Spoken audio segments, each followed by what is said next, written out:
had a closed session, but nothing to report, no action was taken. We do have an emergency modification to the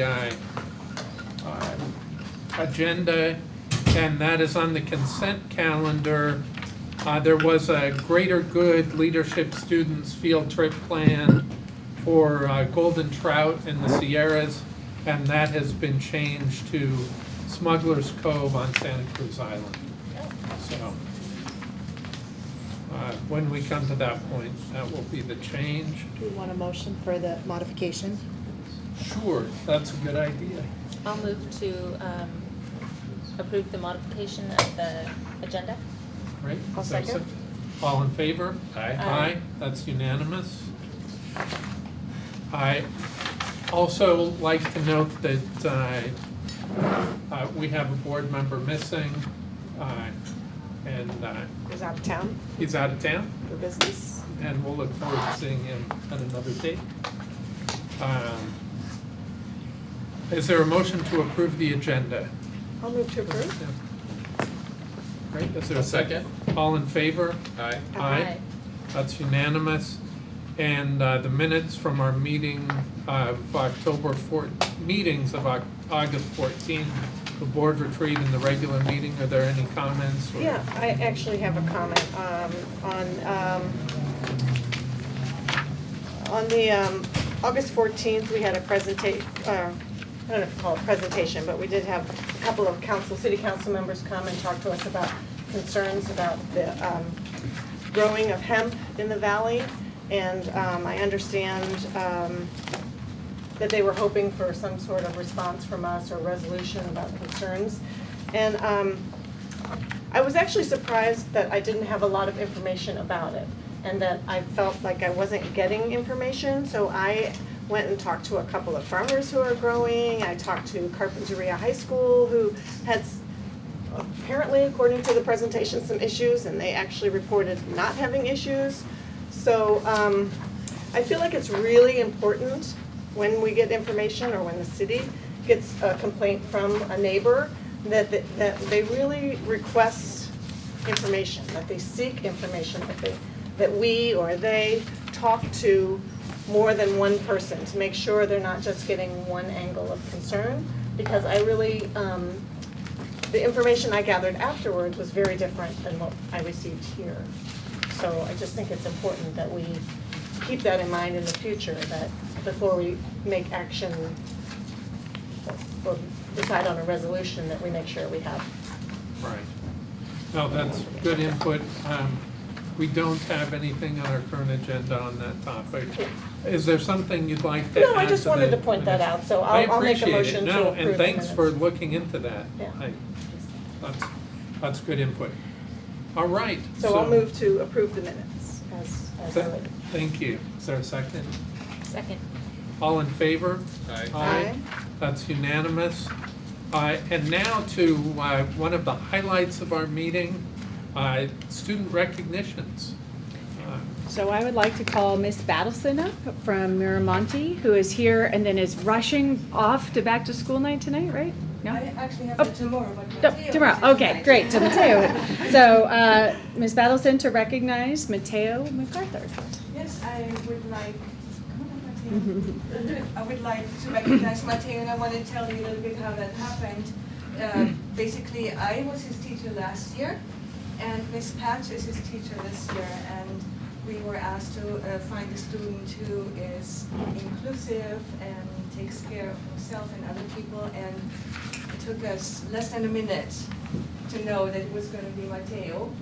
And Mateo is someone who I wouldn't even say he works on including other people. I think he's just aware of it, and he does it very quietly. In the classroom, he gets up and sees that somebody needs help, maybe organizing something or maybe with classwork, and he just does it quietly and kind of behind the scenes. So I highly recommend Mateo for this award. Excellent. Congratulations.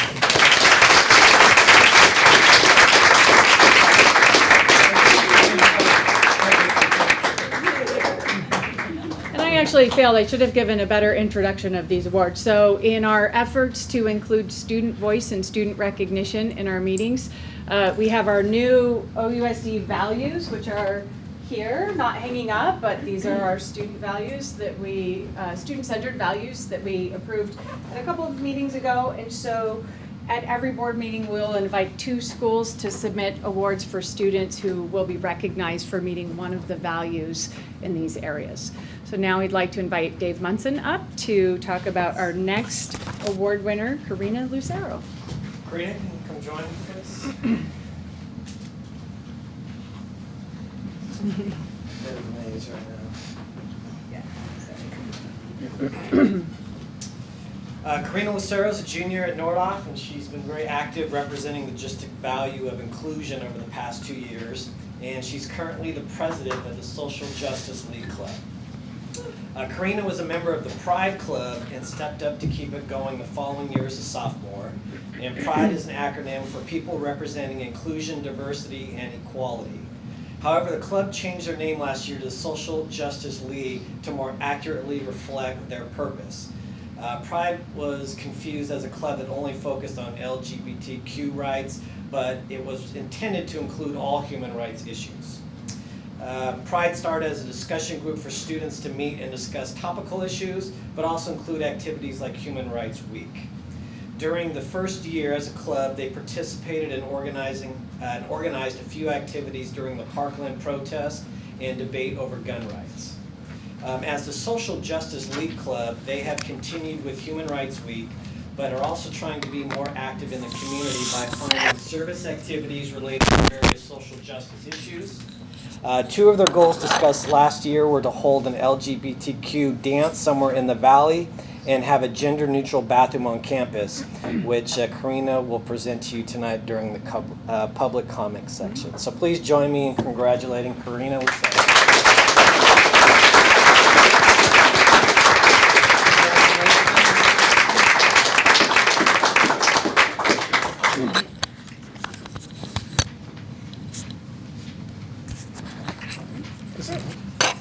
Yes. Congratulations.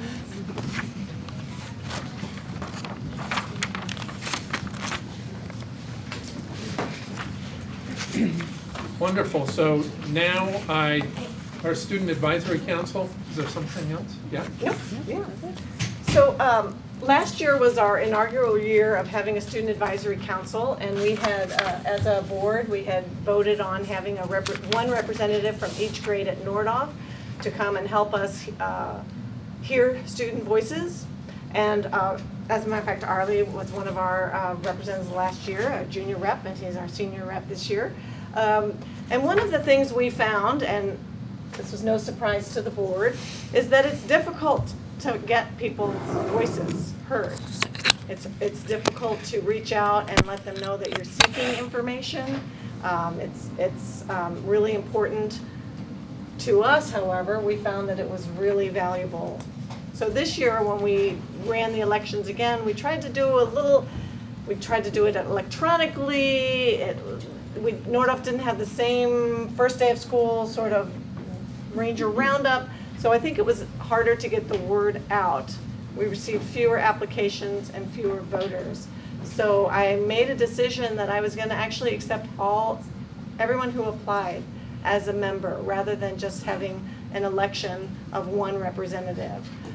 We will continue to have a single junior and senior at the table with us, but we are asking the council, it's expanded, and we'll be able, hopefully, to reach more of the Nordhoff community that way and bounce ideas off each other a little bit bigger. So I actually just met them all for the first time yesterday, so I'm actually going to have them introduce themselves to make sure I don't say their names wrong. And we are missing one this evening, Sophia Marano Boyd Barrett. She was our freshman rep last year. She's a sophomore this year and will be representing, but I believe she has tennis this evening. So, and you'll see like a couple of our representatives just came from volleyball, so they're still in their volleyball.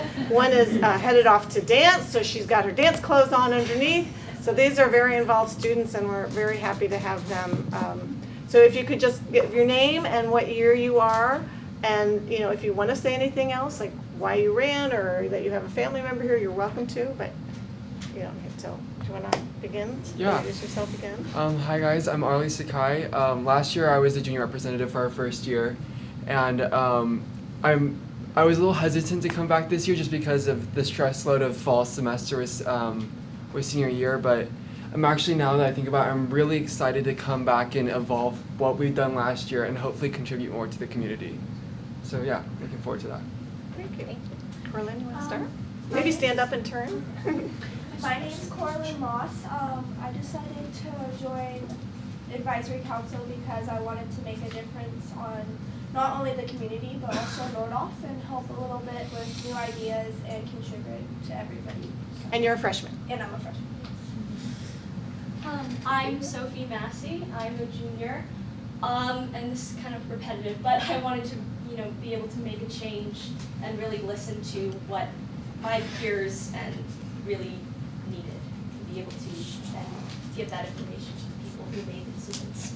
And I was just thinking, so Arlie is also a member of Live, Yeah. sorry. And then I know you're involved in Social Justice League. Social Justice League and the plays and you're in Dance. choreography, dance, and I think you were in the drama Mock class trial, as you're well. not gonna So these are really involved students, so Ethan? My name is Ethan Joseph, and I am a junior, and I wanted to probe into this organization, this lovely school board, and try to see if I could represent some of the thoughts of my contemporaries in school here, as best as I could. So, And you're in cross country? correct. My name is Colby Fink, and I'm a junior, and that's my mother, Chelsea. And obviously I just wanted to help my peers have a voice to this board, and I came to volleyball. I just came from going back to volleyball, but my name is Ella Ruff, and my mom and dad and little brother are here. I'm kind of here because the same reasons everyone else is, so I won't say too much more. Thank you. So we're also going to be working this year on maybe, again, trying to work out exactly how we hear from this voice. And we talked about the fact that some of the voice might not come to the board. It might come to Mr. Munson, and working together more with the administration. And they're really looking forward to that too. So thank you all. I know you have other things to do today, so you're welcome to depart.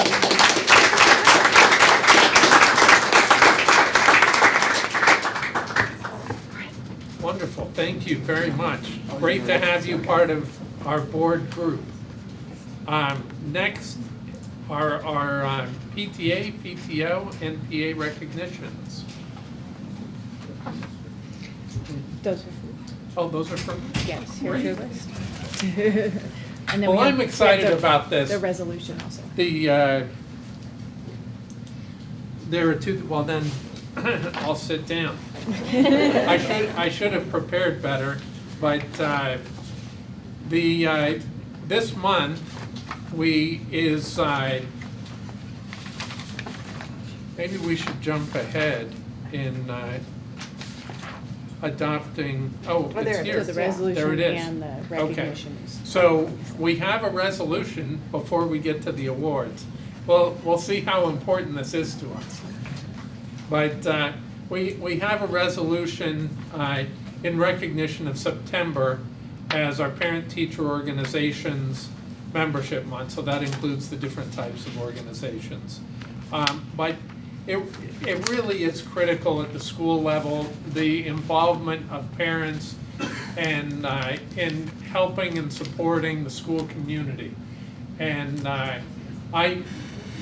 when I was in junior high, my mother was part of the PTA, and I remember how important that was at the time.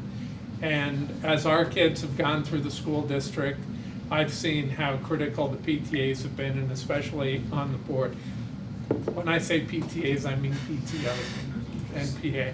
But it really is a critical piece in this whole puzzle of how a school district works and how students are benefited by the community. So I would ask if there are any motions. Well, the to approve resolution, has lots of whereas, and therefore, but one of the reasons we invited the members to come forward is that we really felt that it was important to recognize that work. And in among all the whereas is the fact that they're such a big resource for us, and they make such a united effort to really provide what each individual school needs. And there's so many statistics about how much more successful schools are when you have active parents involved, and we of course want to continue to encourage that. They're such a great resource for us and for the teachers, and they really help build community, which is what we're so focused on this year, and serving our students. So I would like to, of course, move to approve the resolution as Wonderful. parent-teacher organization members. Would it take that long to read it? We can read it. You have a good reading Whereas voice. parent-teacher organizations in the Ojai Unified School District currently have rosters of parents, teachers, and community members who act as a valuable resource for starting and maintaining programs and projects to benefit all children, youth, and the community. And whereas the primary reason for developing membership in the parent-teacher organizations is to build an informed team of individuals to work on behalf of all children and youth. And whereas parent-teacher organizations have demonstrated many years of dedication in promoting parent and public involvement in schools and communities. And whereas parent-teacher organizations promote united efforts by educators and the general public that will secure for all children and youth the highest advantages in physical, mental, spiritual, and social education. And whereas research provides substantial evidence that children whose families provide a caring and supportive environment are actively involved in their schools have a higher probability of personal and academic success. And whereas statistics also show that highly successful schools have active parent and community involvement. And whereas parent and teacher cooperation in public schools will contribute significantly to the opportunities for all of our children to be successful in school and will better prepare pupils for the job market of the 21st century. And whereas, this is the second to last whereas, the Senate of the State of California, Assembly of the State of California, and Ventura County Superintendent of Schools Office have commended parents, grandparents, and other citizens who have been involved in their schools and communities, and now thereby be it resolved, the Ojai Unified School District Board of Education hereby proclaims September 2019 as Parent-Teacher Organizations Membership Month. Wonderful.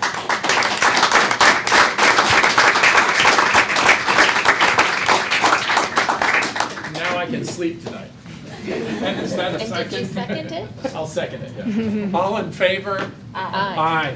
Unanimously adopted.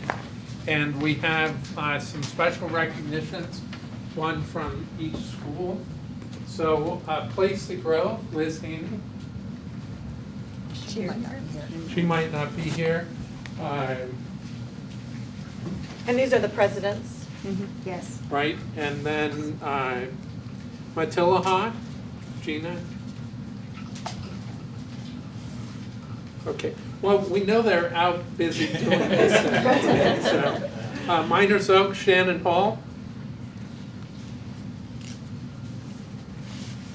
All right. Miramani, Jacqueline Young.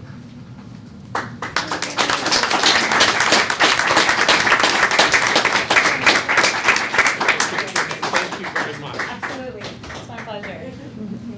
Thanks for representing. That's great. And Miramani, also Anna Wagner. She's our co-president. Oh, co-president. Yes. Thank you. Okay, great. And Nordoff, I know you're here, Ashley Ruff.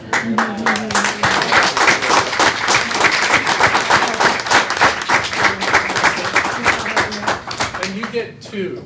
Well, actually, the other one, I'm going to give it to Veronica because this is my last year and she's taking over. So the only reason I'm really president this year is because she's getting ready to replace me. So. Well, maybe we should get another one. We will.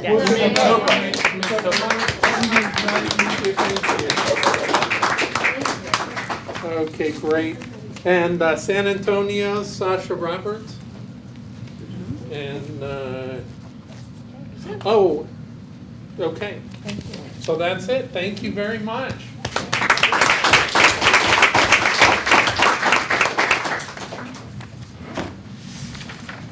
And thanks for being here. All right. Next is our resolution for recognizing Hispanic Heritage Month. And Javier, I saw you before. I was doing some IT work back Yeah, there. good job. I got it to work. So if you could read that resolution Absolutely. for But us. you know, I don't and know, make Kevin any did such a comments. wonderful job on the last one, that maybe he should also read this one, right? Okay, so here's the resolution in recognition of Hispanic Heritage Month.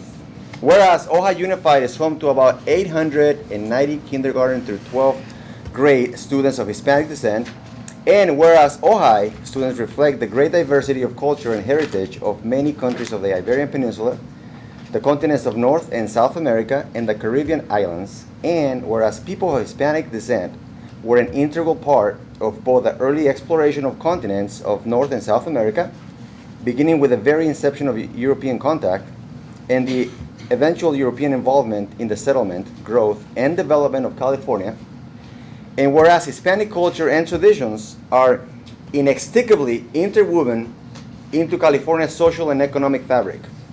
Inextricably interwoven. I've been practicing that word for like the last 2 hours. Did it come out okay?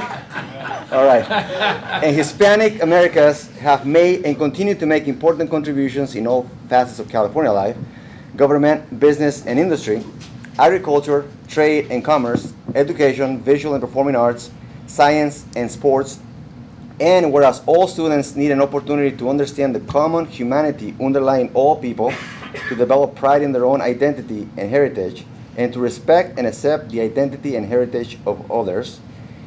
And now, therefore, be it resolved that the Ojai Unified School District recognizes September 15th through October 15th, 2019 as Hispanic Heritage Month, and encourages all local public schools to support this occasion by participating in appropriate instructional activities. There you have it. Thank you for having me. Thank you. I was just thinking we should have been adopting this in Spanish now. Don't ask me to translate it. Did you vote on it? We should vote on it. We have a Like to motion. move to approve the resolution for Hispanic Heritage Month. We have a second. Kevin, all in favor? Aye. That's unanimous. Thank you very much. We're moving on to public comments. Karina, come on up. Karina Lucero. And I was just thinking when Mr. Munson was talking, it would be really cool if it were just the Justice League, wouldn't it? It would, yeah.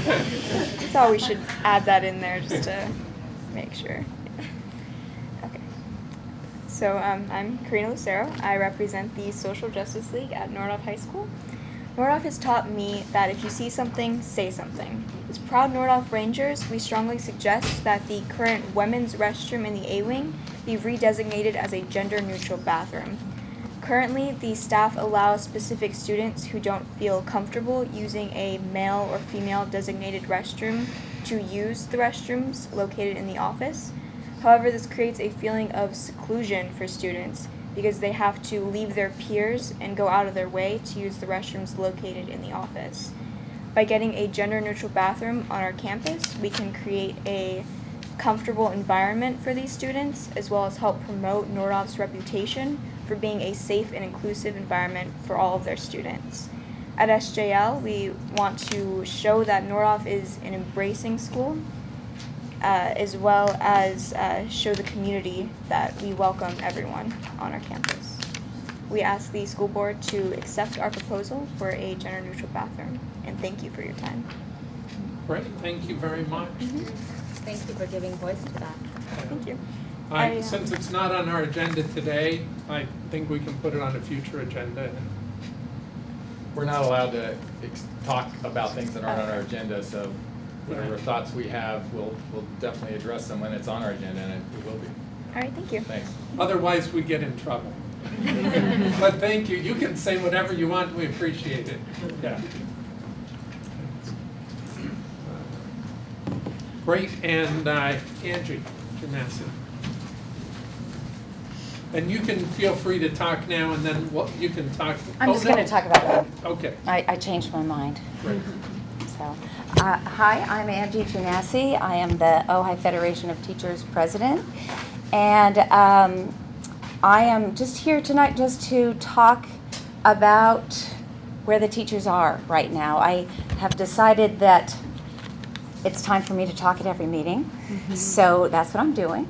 I wanted to just give you an idea and give you some information about how the school year started for the teachers and our members and where we are, where we're headed, hopefully. I would say that for many of the teachers, the school year started out very rough. That was the term and the word that I've heard repeatedly in person and face-to-face. On email, on phone, and face-to-face.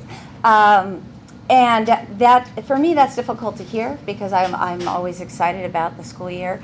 And yet, I think for me also it was a bit rough.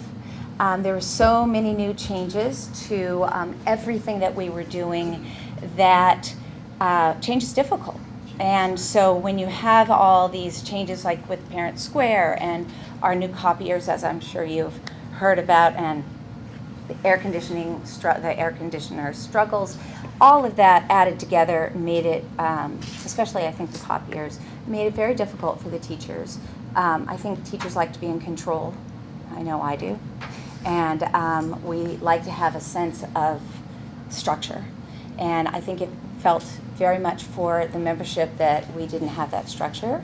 I can say, though, that Tiffany and I have had many conversations and have been working on all of these issues. We have met, we've talked on the phone, we have talked through email, and I feel like we're in the right direction. I think people are now, getting training with Parent Square. One of the things you can't correct something if you haven't used it, and you can't use it if you don't have parents to send things to. So, recognizing that that's just one of those things that's going to be what it is. Same with the copiers. You can't.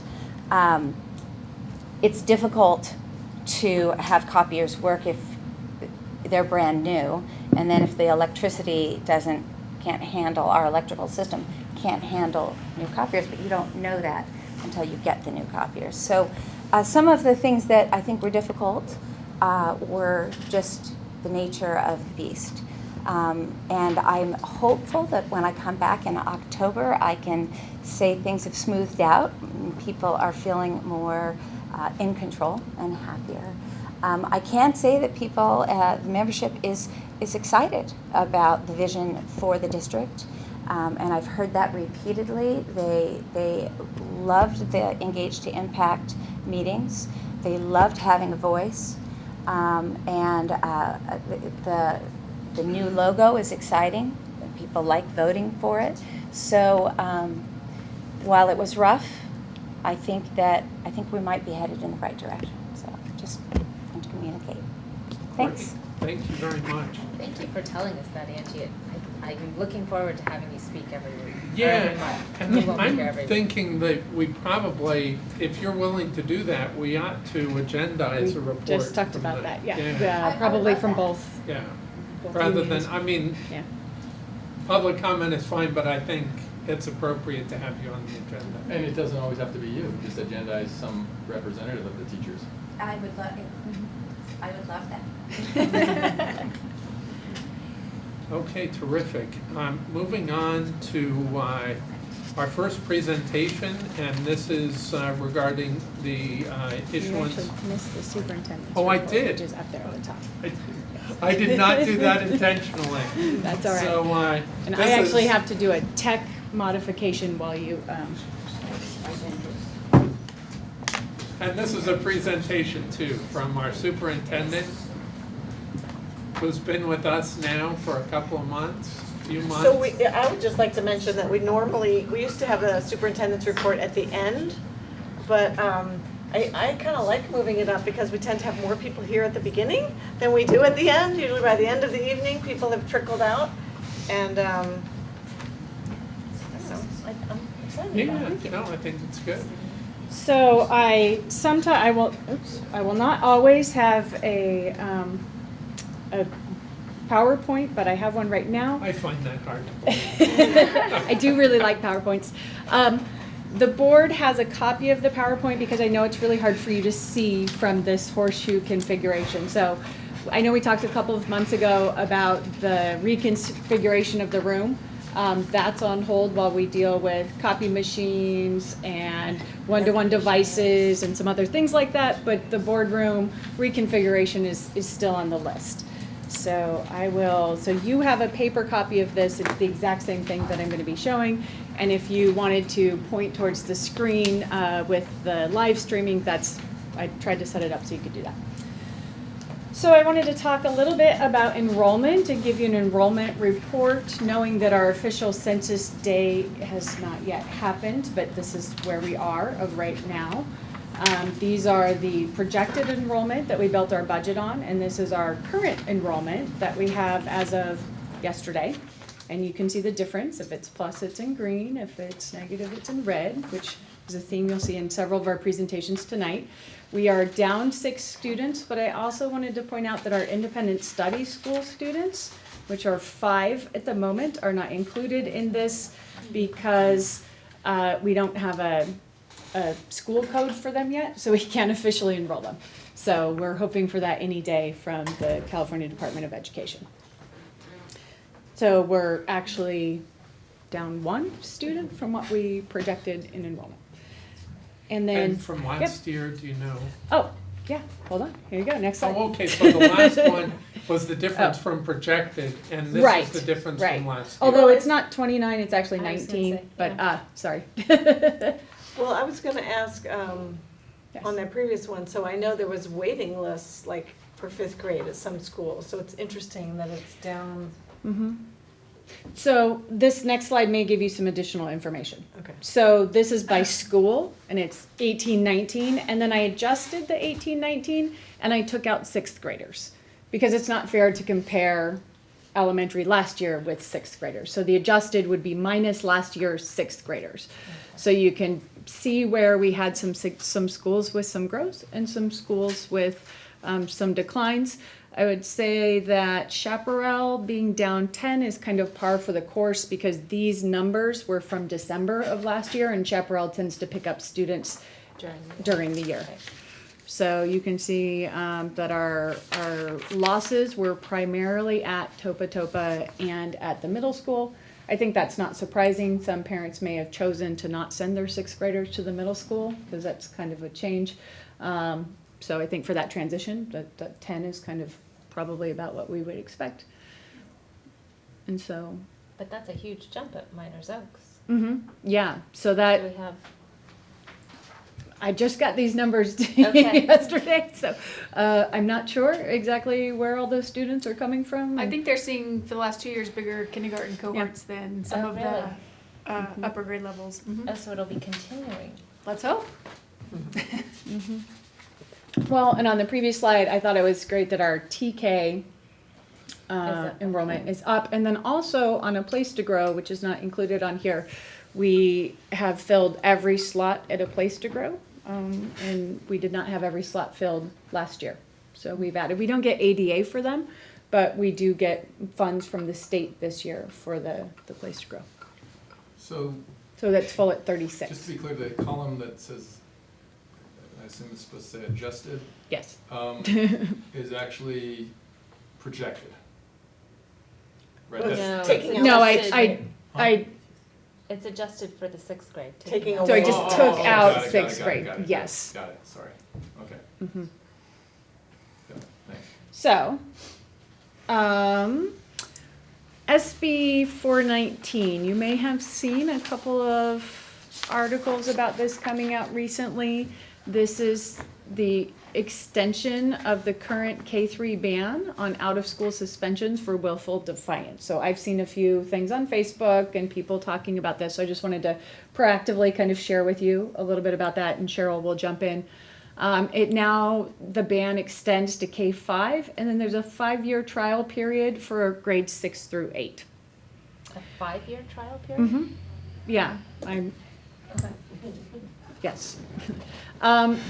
Just to be clear, this was already banned in the largest districts statewide, so San Francisco, LAUSD, they actually have banned this quite a while ago. They don't suspend for willful defiance in these grade levels. Willful defiance. Okay, so there's no suspensions, it's no suspensions Right, for willful. right, it's Okay. just Right. willful defiance. So here's what willful And defiance school is defined as: disruption of school activities or otherwise willfully defying the valid authority of school staff. We have very few of those suspensions. I didn't get the numbers in time today, but we actually have a suspension report on the October board meeting. And but in general, Cheryl and I talked about it today, we don't have a lot of these. And then, Cheryl, do you want to talk a little bit about the tools other than suspension idea?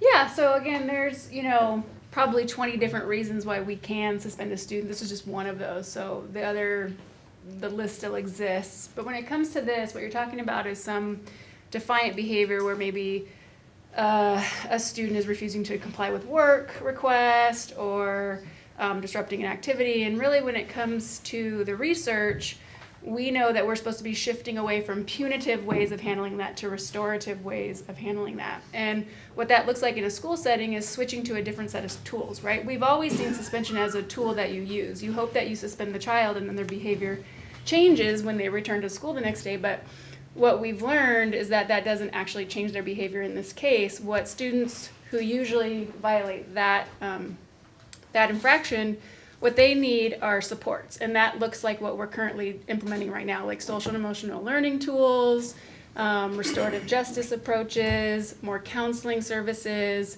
positive behavior support plans. So this is really a shift in what tools we're going to use to help students adjust their behavior when they're having difficulty in school with defiant behavior. So. But I wanted to be clear, that's why I had this presentation, because it's not that there's no more suspension, it's for this particular race anyways. I want to give an update on Family Fund. So Family Fund is the application that we sent home. We haven't collected all of the data from every school yet, but this was sent home through Parent Square. These are the requests for assistance that we have so far from members of the community. We have a coordinator who's working on identifying each one of these requests. So for computer at home, we have a solution. For internet, we have a solution that I'll talk about in a minute with one-to-one devices.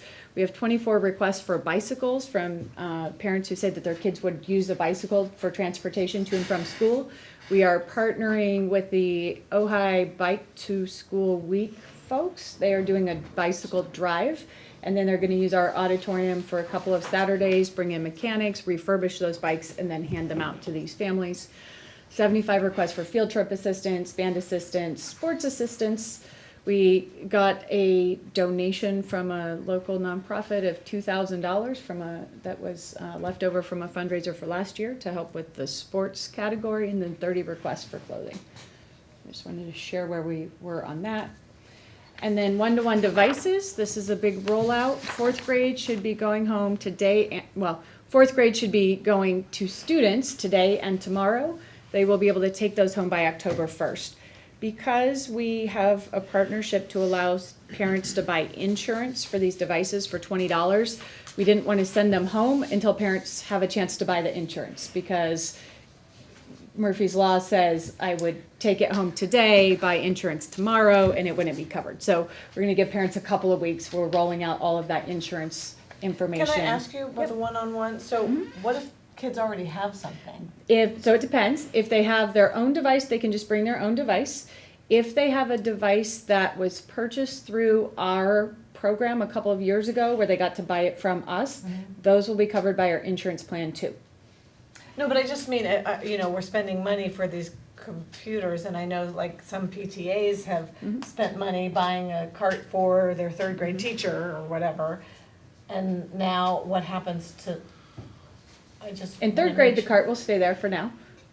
In fourth, sixth, seventh, eighth grade, those devices they go into the pool, and then eighth graders get new Chromebooks, seventh and sixth graders get the devices that are remaining from the carts. We were going to purchase the new devices for carts anyways at Matilha, and so we're just it allows us to buy less devices and to have kids keep them and take them home, hopefully lightening their backpack loads, and so forth. But if kids have their own device, they can bring their own device back and forth as well. But it won't be covered by insurance. Unless it was purchased through our program. Right. In which case we can cover it through insurance, which is I'm a just nice- wondering, I don't know, that this is just entered my head. I just feel a little weird if the PTA purchased it and now we're giving it away. Is that, We're not giving it away. It's like a textbook that you're checking out. okay. Yeah. I have a couple questions. So, actually on the family fund, I'm sorry, is that a formal program at this point? How are we getting the numbers? So we're not using district funds to fill these requests, except for in the case of devices, if we have some devices that we're no longer using that we e-waste, that we can send home for families to use, that still have life but are no longer, like we're not using massive computer labs with Chrome bases anymore. We're going to Chromebooks. So we can still utilize those devices. But we're coordinating the requests, but we're not using our funds to fulfill those requests. Does that make sense? I'm just wondering, like, is there a standard for need, or, are you asking people to not ask for these things how are you handling the delicate question of people who might be not as in need as somebody else? If you qualify so primarily the assistance goes to people who qualify for free and reduced lunch. That's the criteria. And then in terms of the devices coming home, is there an option for people who have a device at home and don't want to bring a device back and forth? So it'll depend on the grade, and we're working out that detail still. At fourth grade, yes. At fourth grade, if you want to take it home or not take it home, we can figure that out. In 6th, 7th, 8th grade, we're hoping to really utilize it more for homework options. And so instead of lugging a binder home and 3 or 4 binders and notebooks and all of that kind of stuff, that this is your primary tool for homework. Are you taking notes on your Chromebook? It'll depend on the teacher. We'll have varying degrees of teacher use, but you'll see that teacher training is part of our work on this. So we have 3 teachers going to Sunny Magana, who does the T3 framework, which is a framework for technology implementation. And then we will be doing a technology professional development on October 14th at our all-staff PD day about how to integrate this tool in a meaningful way in your classroom. I think that's an interesting point, though, because Chromebooks are storing data on the cloud, right? So they could go home and use another computer to access it. Yeah. They wouldn't have to carry it back and forth. In 4th grade, it's easy because you just leave it in your classroom. In middle school, it's harder because we don't have lockers, which is something that we will probably need to talk about in the future. And we don't have a place, so your last class of the day isn't your first class in the morning. So it's a little tricky to try and manage where those are kept and how to get those. I'm just imagining, a 6th grader whose family's like, look, he or she's got a computer at home. You're going to force my kid to bring a computer, and then if I don't get insurance, you're going to charge me $300 for something that my kid lost. I mean, this will happen. I mean, unless we're going to somehow make sure that every single person gets insurance, which we can't. There are going to be people who lose or break a computer pretty early in this process. We're going to be like, you made me do this, now you want a bunch of money from me? I think for a handful of people who really need a solution to not have their child bring it home, I think the principals will work with those students. And then in the meantime, we are going to print a list of who didn't buy the insurance and see if we can reach out to those families who either couldn't buy the insurance or didn't buy the insurance to help encourage that process. So if you didn't buy the insurance and you're on our family fund application list, then that's something that we can add. Yeah. We didn't have it on the original application because we didn't have this at that time, but trying to provide a solution for.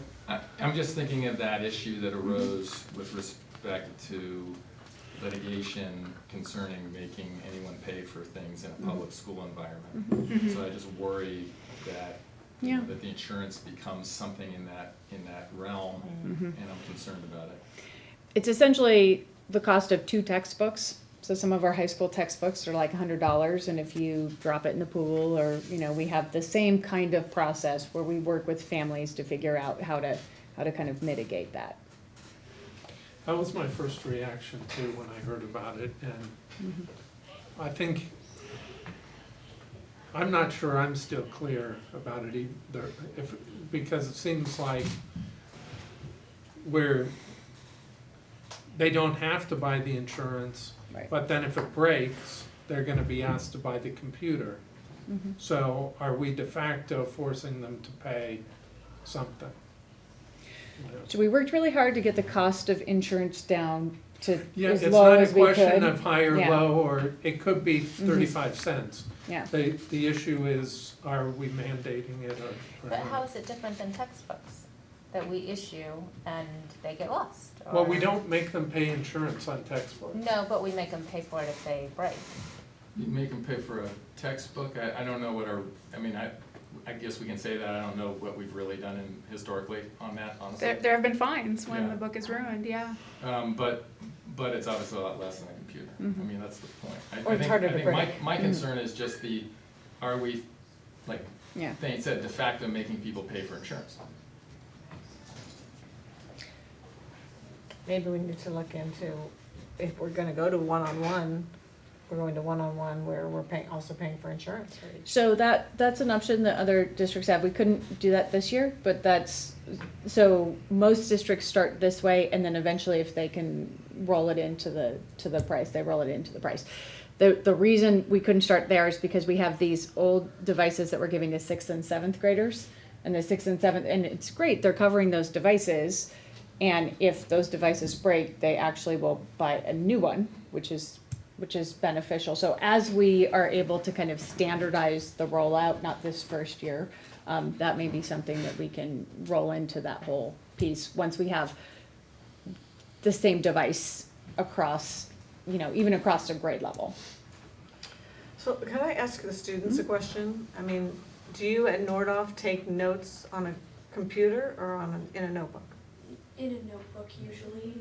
We'll write essays on computers sometimes. But it saves to the cloud, and if you have a Chromebook at home, we can use it and go onto our Google Docs at home.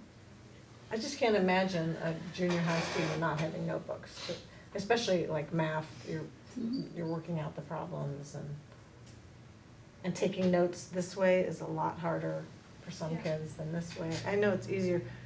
We also have Google Classroom, which I think is the primary reason we use the Chromebooks, at least in my classes. If there's like a worksheet or a schedule, or I know in my AP US history class, Mr. Hoy has put the rubric and like a writing and all these things that would be on paper are now digital. So we can just log into the Google Classroom if in case we lost the paper, so it's always there. So it kind of has, instead of handing out handouts and such, but other than that, my classes don't use Chromebooks. I keep thinking in Matilaha I've invested so many gallons in glue sticks because they're taking those sheets and they have to glue them into a notebook that then rips out and they get in trouble for that. I do see it actually limiting what they have to carry back and forth. The amount of paper being used, I think, is less. But then the curriculum has to fully align with it. So you've got teachers who still are insisting on notebooks with things pasted in them. So So you've got that's- that plus your laptop. That is part of our work. Pasting things in your laptop is It's not gonna be Yeah. good. The thing is, we can't move in the new direction until we have the devices, and then we bring the training, and then teachers slowly shift over to a new way of doing things. I mean, I remember sitting in classes, and the teacher would have a PowerPoint in history, and I'd be taking all the notes on the PowerPoint. Now the PowerPoint gets uploaded onto the Google Classroom, and I don't have to sit there and take notes anymore. I get to just listen to the lesson, and I know that I'm going to have the reference sheet. So we have to shift all that process of how we teach. And what students do to engage when they're receiving that teaching, but it can't happen until we have the devices first. And our teachers were asking for them. They were asking for Chromebooks, our new 6th graders. And our new curriculum all comes with online supplemental pieces that they can't use if they don't have them. Yeah.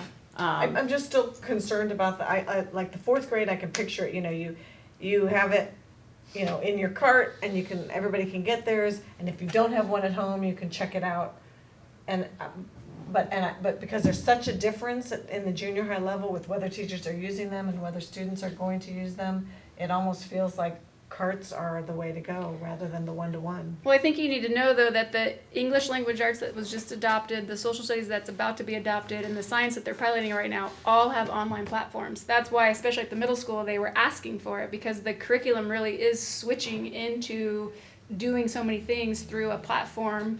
And so I think it's going to naturally happen with the new curriculum. There's going to be less and less of those activities that used to be the way they were. And you're sure when you're a teacher in front of the back end of kids' Chromebooks that they're not Fooling playing a around? game? Yeah. So they all come with filtering devices. That doesn't mean they can't play around, but they all come with filtering devices. And we met with Matilaha staff, we rolled this out and said, you can say no. If you say no, we can roll these right up to Nordhoff, no problem. They'll all And there's a big mirror in the back. But was it, when you said they, I mean, that there's they writ large and then there's they individual teachers, are you saying every single individual teacher of Matilaha? We had an all-staff meeting, everybody was invited to attend, I think everybody was there A except good for portion of the like, teachers. a couple of teachers. Yeah. And we talked about it and, like thumbs up, yes, I want it, no, I'm not sure, no, I don't, like there were no, I don't want it. Everybody was probably 90% thumbs up and like, Javier's not here anymore, but like 2 or maybe 3 people were like, I'm not sure if I'm gonna use this, but mostly they all felt like this is a tool that they wanted. And probably they were emailing me every day from day 1 of school saying, we need this, we need this, we need this.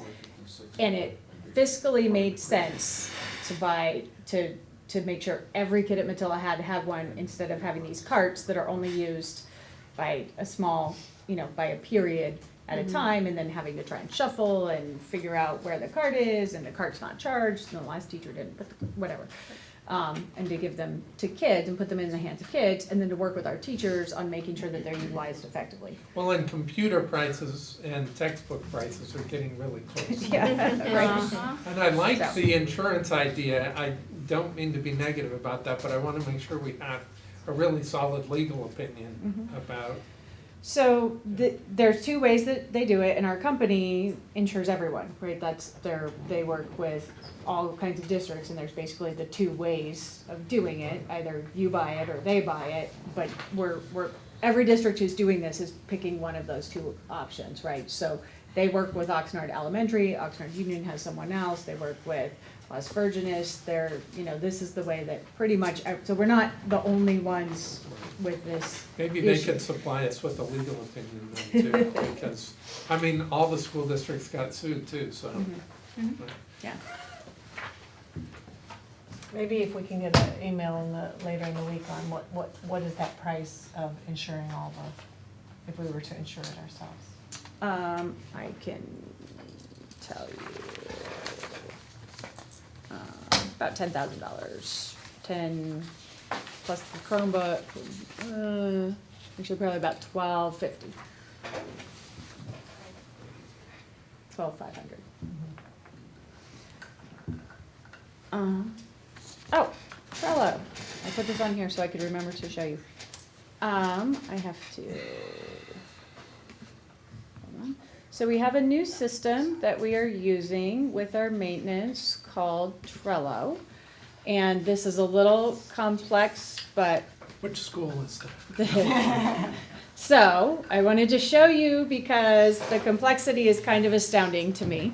But this is every school, and this is every maintenance ticket at every school. And the idea is it's a paradigm shift. So instead of the first primary goal being to do stuff, the primary goal of our maintenance, our custodians, our grounds, is to communicate about where we are in projects so that we can kind of see what's happening. Because one of the things I heard when I first started was, we put in a ticket and we never know what happens. We don't know where we are on the list. We just know that the ticket doesn't get done and we don't know why, and we don't know. And we hear all the time, I put in a ticket back in August and I never heard anything.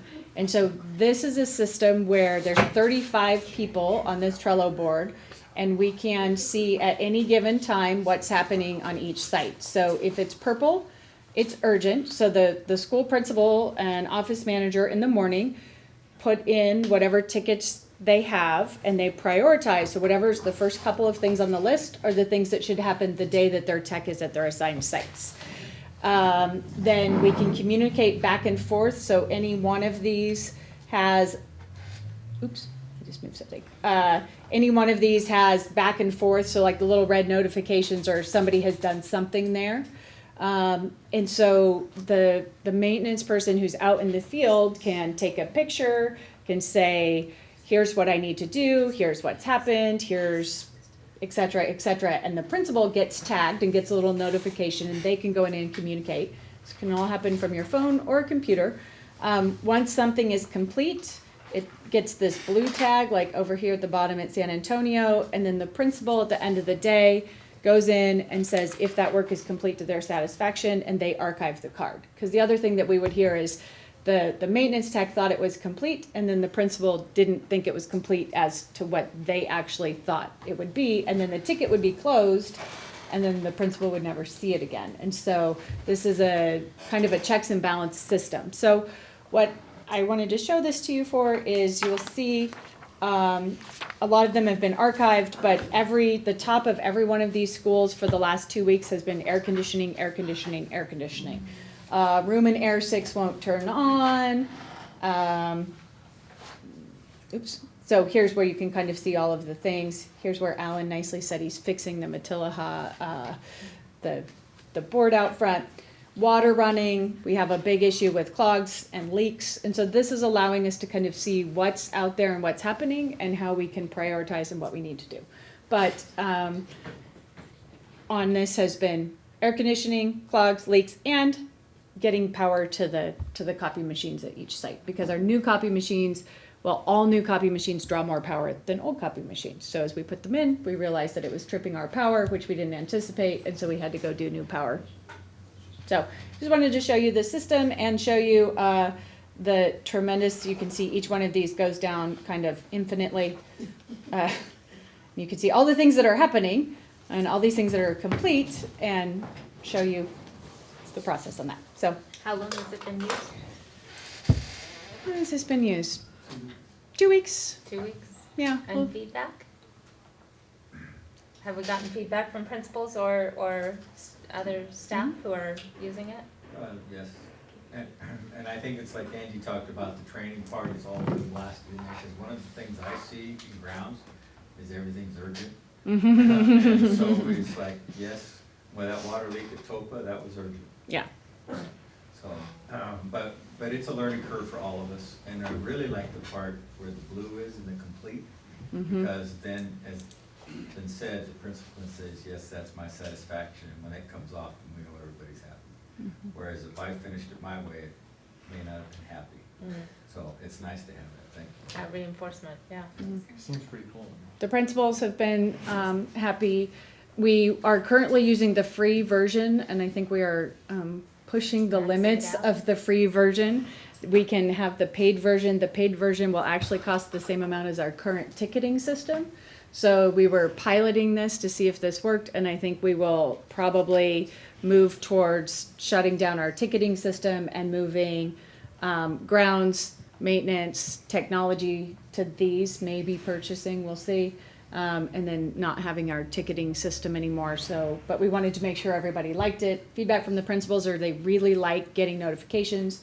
I really like Chuck posted today, which is urgent, this or this, and I can on my phone, I get on my watch, and I can say, this is urgent, do this. It was about the district office, so I was the right person, but the principals can also be that level of engaged and communicating about what's happening. And then if our teachers are like, how come I'm gonna pick on Angie, how come my kindergarten sign isn't up? They can go to the office, and the office can look on here and say, at Topa, which I can never find, they can say, oh, you're on the list, you're just all the way down here, where we would like to get to you sometime, but these are the things that are in front of you. In the new year. And she can say to the principal, can you, here's why I'm gonna advocate for my thing to go in a different place based on the priority, looking at all the things on the list. Can I add one thing to that, which I think is powerful in that things have been done at times, and then I'm picky, so I'm not satisfied myself, right?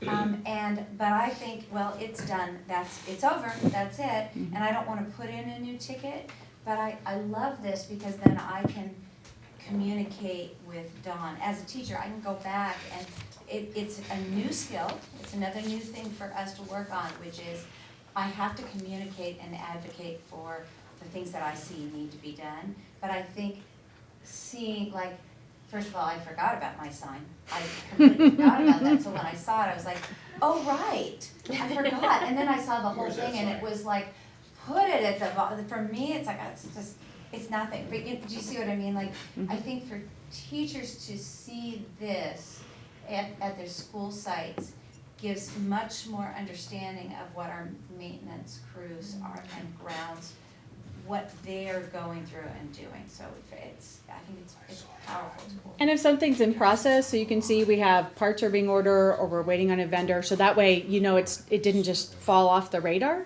but that we're actually waiting for, and then we can go in here and say, give us an update. So, you know, when are these people going to be here, and you know they're scheduled for this time or whatever's going to happen. So I would say, you know, like let's say we wanted to add a gender neutral bathroom to this.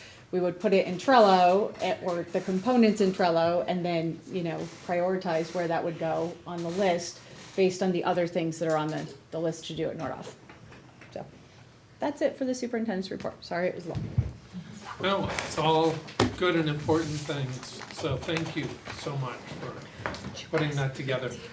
We have 2 items on related to bond issues, so we'd like to invite John Isom up, who comes from a great distance, hundreds of miles, to be here with us, and we're grateful for that. Good evening, members of the board and members of the community. My name is John Isom. I'm with Isom Advisors, and we're the district's financial advisor. And I have a brief presentation to really cover 2 topics. One is the existing Measure J bond program, to give you an update and on where the district's bond program stands as it relates to the financial side of things. And then the second part or component of the presentation is to kind of speak to, okay, districts that have sold all their bonds, now what do you do? You know, especially with districts that still have funds. I appreciated the comments that were made by the teachers union president about the lack of adequate electricity, right? And just these campuses, in some respects, can't even accommodate the electrical capacity needs of today's technology and today's education. So as this thing gets teed up, slowly but surely, here we go. Talking a little bit about it. So first off, you know, as far as Measure J is concerned, as many of you know, and I think many of you were on the board at least when the last bond sale was done, 2014 voters approved Measure J. And at that time, the goal was to take this $29 million of bond proceeds and modernize, upgrade, and renovate the school facilities in the district. The tax rate at the time of the bond program was estimated to be $35 per 100,000 of assessed value. And you can see there, based on that table in the bottom of there, this was the kind of the original plan. You know, if all things went, you know, according to plan, generally we try to be more conservative, but we were anticipating sales in 2015, 17, 19, and 2022. A couple of things, if we can scroll down a little bit further, that bond programs have that we have some control over, or certain variables that go into a bond program, is your tax base, right? Interest rates, the tax rate itself, and the term or duration of a bond program. So those are all kind of the ingredients that go into it. If you look here on slide 3, this shows you what has occurred. The original plan, I should have pointed out, was assuming about 3.5% assessed value growth over time. And if you can see here on the far right of this table, historical assessed valuation growth recent since 2014 has been well in excess of that. So we said we think we're going to grow, we're going to project to grow at conservatively 3.5%. But of course, we expect to grow greater. But if you grew it exactly 3.5%, the tax rate comes in exactly what we said it was going to be. And you get to issue bonds exactly as that prior page showed. But 2 things have happened. One is our assessed value has exceeded expectations, and interest rates have exceeded expectations. Because when we build these original programs, you assume, all right, 4.5% assessed value growth over time, 3.5% tax base growth over time. And of course, as you can see on that far right column where it says percent change, we never hit 3.5%. And in fact, the district hasn't hit 3.5% in 15 years because there's no way to accurately predict what a tax base is going to do. Every time properties change hands, they reset, and assessed value grows accordingly. So let's fast forward to today on the next slide. And what does this mean for the district? A couple of important things and some big things.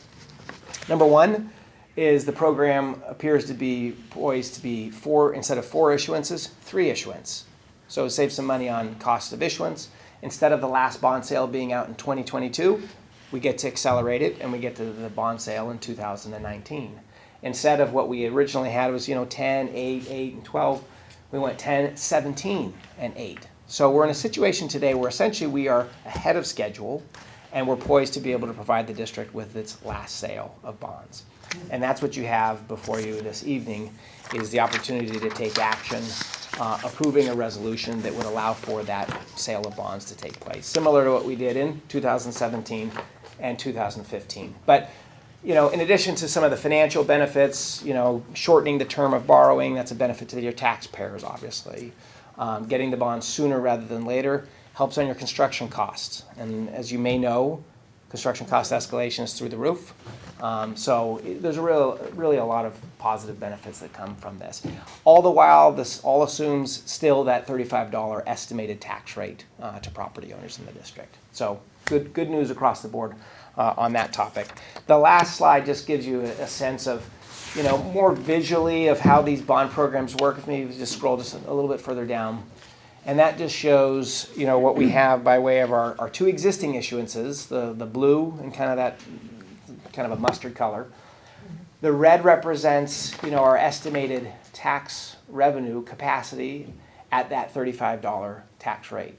So what we're going to essentially do is we're going to sell the 3rd series in that little white space below the red line. And again, I would say according to plan, but again, it's better than the original plan, right? Again, we're ahead of schedule for all of those things. So that's what this looks like with respect to its financing structure. A couple of quick steps that go into all bond sales. There's 3 components. There is legal, there is prepping the bonds for sale, and then there's the actual sale itself. The legal is this. What you have, you've got your resolution of issuance that if approved basically gives the green light. It deputizes administration, your finance team to go ahead and take all the necessary steps to sell the bonds on behalf of the district.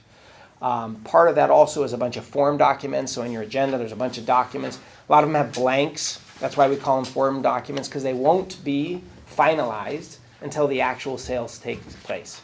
So what you're in essence doing is saying, they're about 95% complete, right? The bones of it is accurate, and I understand we don't know the interest rate for every single year. We don't know to the penny what each bond is going to be. We don't know the QSIP numbers. There's a few little details that are absent, but by and large, we're 95% there. And so that's why the resolution also directs staff and the financing team to complete those on your behalf. So that's that legal step. Second component is getting the bonds prepped. That involves a rating and sometimes insurance. Now, last time we went out for bonds, you may recall for those that were here, we got an upgrade. So it was great news. We went from what was an A+ district to a AA-. We got to an entirely new level of rating category, which is the AA. The highest you can get is AAA. Just like individuals, right? We all have credit scores. The better your credit score is, the cheaper it is for you to go get a home loan, a car loan. Same thing with school districts. So getting into that AA category is a big deal. We get to go back to the rating agencies, had a prep meeting with Patty and Tiffany, feel really good about the district's story. They look at your finances, they look at your management, they look at the tax base, obviously, because that's what's repaying it. And then they look at the structure of the bonds. And we feel real confident that we're going to be able to come back with what's called an affirmed rating, which is still AA-. It'll take a little bit more tax-based growth, a little bit higher reserves. If you're talking about, okay, well, what would it take for us to get to a AA, the next level up for an upgrade? The rating agencies like to see primarily those 2 things, higher reserve levels and then just an overall larger tax base or more wealth levels. Unfortunately, you can't control the latter 2. That's just Ojai and the economy and the underlying tax base, but you do have some control over the former. The last piece is the sale itself, and that involves a 2-day process whereby there's a negotiation. We're the fiduciary of the district as your financial advisor. We're on this side of the table with you, and then there's what's called an underwriter on the other side of the table.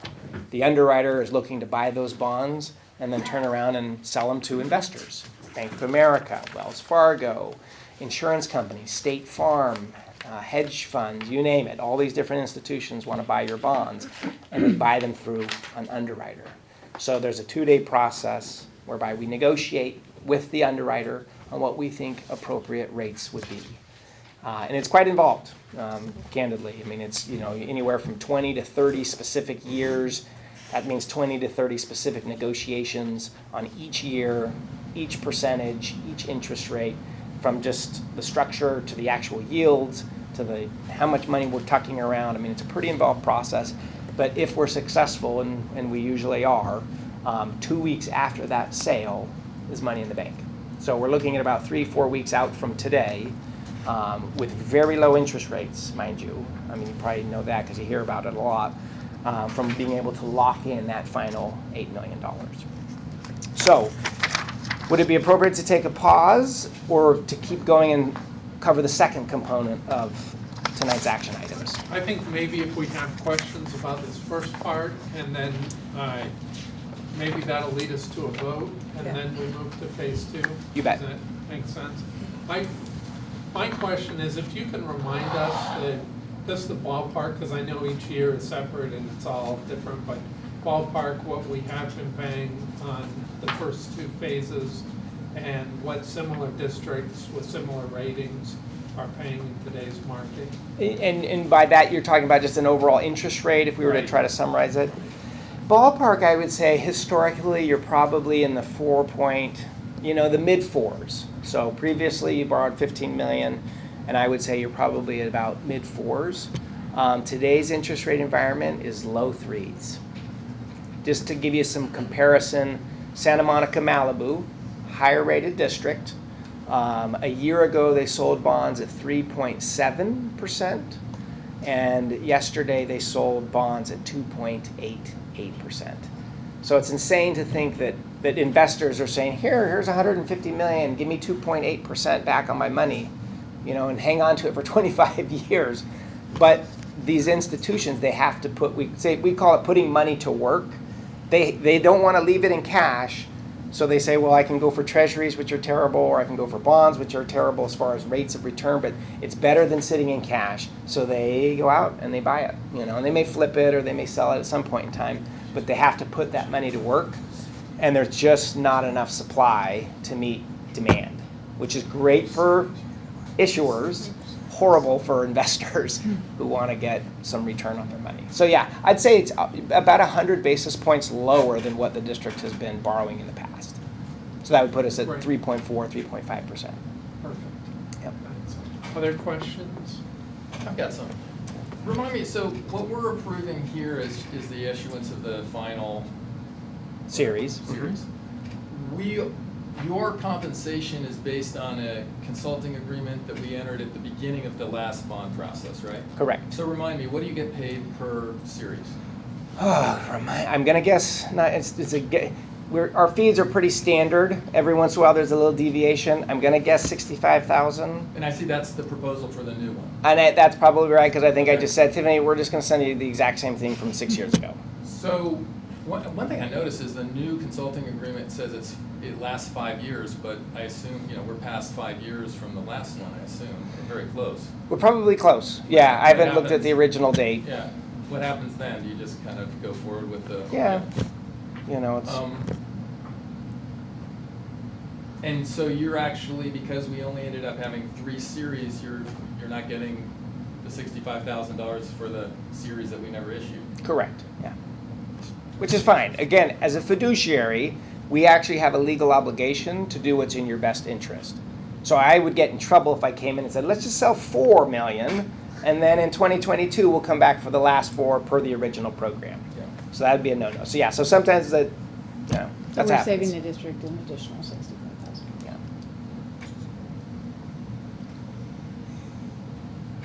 Anything else? Well, Yeah.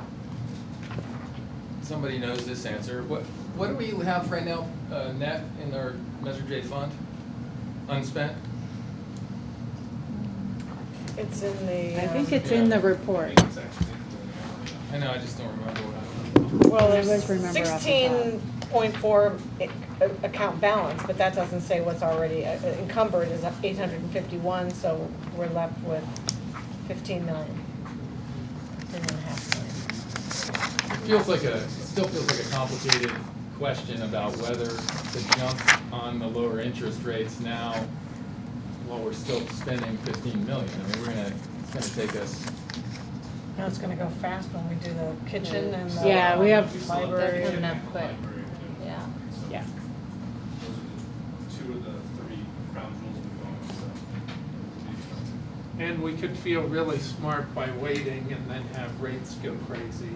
Well, not if that stupid Fed doesn't reduce rates to Negative, and then they could pay us. Yeah. Interesting fact, what the Fed does doesn't affect our market.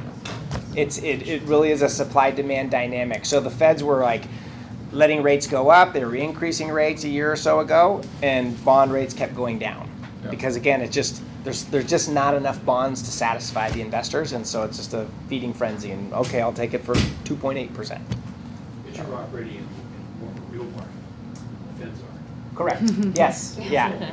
Well, and there was just interbank borrowing rates. You know, what do banks charge each other, not what do municipal, issuances relative to the investor's cost. Any thoughts, any comments? Do we have a motion to approve? I'll move to approve.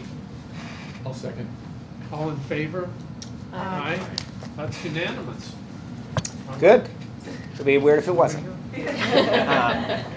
Okay, so segueing. All right, you're going to be out of money, and you're going to be out of money soon. Even with the 17 million, part of this $8 million in conversations, with both Andy and Tiffany was like, hey, we're going to need more money to keep these projects going. So you're going to be going through them pretty quickly. So districts in your situation, now what do you do?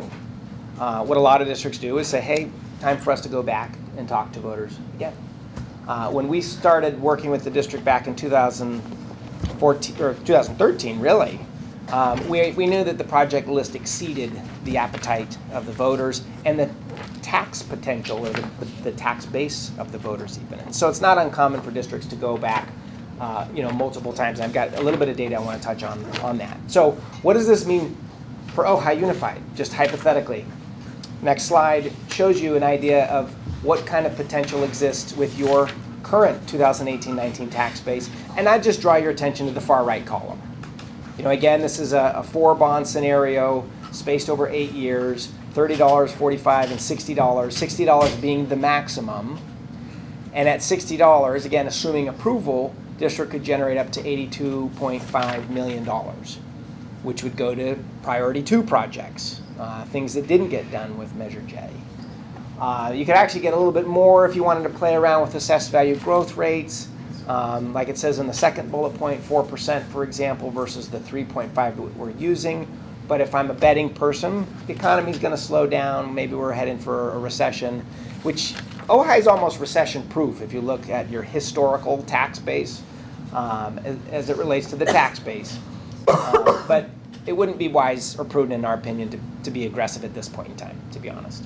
But in any case, you get an idea. 40 million, 60 million, 82 million, again, far right column of tax rate potential. It does depend on what your community would be willing to support. And by way of context, the last time we did this, we did a survey. We found out what projects were important to voters. We found out what tax rates were important to voters. And your voters said, you know what, I know you can go to 60, but I feel comfortable at 35. In case you were wondering, hey, why 35? If we could have gone up to 60. Well, I think the board was listening to the feedback of the community. And that's been a hallmark of our programs and our success. We've never lost in Ventura County. We just try to give voters something that they're willing to support, as opposed to convince them why they should support. Are we still paying, besides the $35, are they still paying on the 99? I'd have to double check. I would assume so. A 99 means just you're probably looking at, it's been 20 years. But most bond programs are 25 or 30 years. So, but that would be, you know, something to look at for sure. And as long as we're Yep. going back, let me go back not quite so far. You stuck with the 35 number, but with the lower interest rates and with the higher tax base, is that just a conservative number, or do you really think we are still at 35? No, I think you're lower. Yeah, I think if we were to pull up your tax rates historically, I think it would be consistently below 35. So, do you know, ballpark how much? I would just venture a guess, low 30. 30s, maybe high 20s. That's just what happens. If we grew it exactly 3.5%, and the interest rate was exactly what we projected it would be, then the tax rate would be exactly $35. But your tax base has exceeded 3.5%, and the interest rates are lower than what we projected, and so that usually means that your tax rate is going to be lower than projected. Right. Conversely, the opposite would have been true. If we only grew at 2%, tax rate would be higher than the 35. So, you know, again, this is just to give you an idea of what the potential exists, what the capacity exists, but it ultimately boils down to like what the community is willing to support. So we'll talk about that in the last couple of slides here. Slide 8, actually this is context. You know, hey, how do we compare to our peer districts? On the right-hand side, this is kind of a table. We call it bond dollars passed per student. And it's just simply how many dollars or millions of dollars have you passed divided by the number of students. And you can see you're generally a little bit below what other districts have been investing in their respective students. Average has been about $18,000, and Ojai, if you look at that, you're ballparking at maybe $14,000. And which of these districts are also in the process of looking Oh yeah, at good point. bonds? Yeah, so at the very bottom, we've got Ventura. Mupu's not being shown, but Mupu's right under Ventura. Mupu and Ventura are both likely to get on the 2020 ballot, and Moore Park actually. So 3 of the districts below you are likely to kind of increase or go up that list. Wainimi, by context, I think let's go to the next slide, because this gives some other context. This is tax rates. All right, how do you stack up? How does Ojai stack up compared to everybody else in the county? And you're third from the bottom at that $48.10. So kind of answers the earlier question, the 1999 Right. plus the 2014 is only at $48. So I'm guessing both are well below what was estimated at the time. And if you look at that column, bonds passed, Wainimi, for example, has done 5. Oxnard Elementary's done 5. So there's a lot of districts that say, hey, voters, we still have needs. Would you be willing to support us? And some of those communities have come back and said yes. So Can you explain I'm Santa Paula, I'm confused, so. yeah, well, Santa Paula tricked us. They've unified, and they still have preserved kind of the elementary districts that feed into it. So there was a Santa Paula high school bond, or a couple of them that had passed back in the day. The unified used to be the elementary boundaries, or let me say it a different way. The elementary district that used to be within Santa Paula High School District, they unified. So the high school and the elementary combined, but the other feeders like Briggs, Somas, they retained their little elementary fiefdom, for lack of a better term. They kept their local control at the elementary levels. Okay. So when we're adding up Santa Paula, we basically said the old Santa Paula Elementary plus the new Santa Paula Unified, which actually is the old elementary boundaries, plus the high school district gives you the combined. So in Santa Paula, on average, at $100,000 value, a family is paying $89 or $111? Yeah, 79. And Oh no, I'm sorry. And then there's the other Santa Paula. Yes, $89.80. Yeah. And in Ojai, we're paying $48. Correct. And Ventura is Interesting, because I 23. think of Santa Paula as a lower income community. Oh yeah. Well, yeah. Look at Briggs. I mean, Briggs, Somas, Santa Paula, all of those districts. Rio, 120. Rio actually also has a CFD on top of that for certain people that live in like the River Park neighborhood. And Wainimi, So yeah, there's really not a correlation between like ability to pay and bond level support. I really fundamentally believe, in my experience, that it boils down to when you present to the community a program and say, hey guys, these are our needs, This is how much it costs. This is how much it might cost you to help us. What do you think? And they're either going to say, terrible idea, don't talk to me about it, or great idea, I love it, but not at the same levels that you love it, like last time, Measure J, $35 instead of $60. Or if you're like some of these other districts, they're like, we'll take the full $60. You know, we really want to see those facility improvements made, and we're willing to pay for them. But there's a process that goes into it, which might segue just to the very last slide in all this. And that process really boils down to taking the time, being transparent, listening to the community, and saying, guys, here's what we want to do. Quantitatively, how do you assess that? You do a survey. Qualitatively, how do you do that? You talk to the chamber, you talk to your elected officials, you talk to the, the unions, you talk to your teachers and staff, parents, civic leaders, etc. And then at the end of that process, there's a consensus. Quantitatively, the survey is easy. It's data. You just, okay, we have this much support, statistically speaking, for these 12 projects, not these 2 projects, at this tax rate. Qualitatively, it's more like, well, everybody I spoke to seems to be okay with that idea, and they'd support the school district going out. Or, man, I'm getting a lot of pushback from, 60% of whatever group you want to talk about. And so we might be a little bit more sensitive to tax rates or projects or timing. But this is the process that we take with all of our districts to help you determine what your community wants. And then a good campaign is give to your voters a program that they want.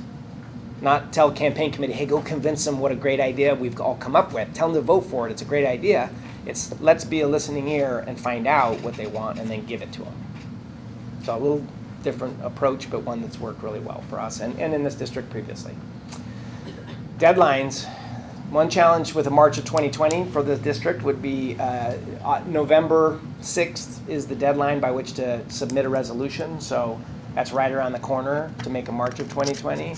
November of 2020, to me, feels probably like a more appropriate target, in which case you have until June. If you don't make 2020, it's wait till 2022. So when you're talking about, and then it takes time and money and DSA, and so whatever projects you want to be doing with the 2022, they're probably not getting spent until 23 or 24 as far as completed facilities. Why is it 2022? The Prop 39, the rule by which we put these bonds on the ballot, requires you to go on a regularly scheduled election. So you pretty much have to go on the gubernatorial races, which would be 2022, or the presidential races, which would be 2020. Either primary or general, we can go on either. But they just don't want you to have a special election where 10% of the people show up and decide the fate for 100% of the taxpayers.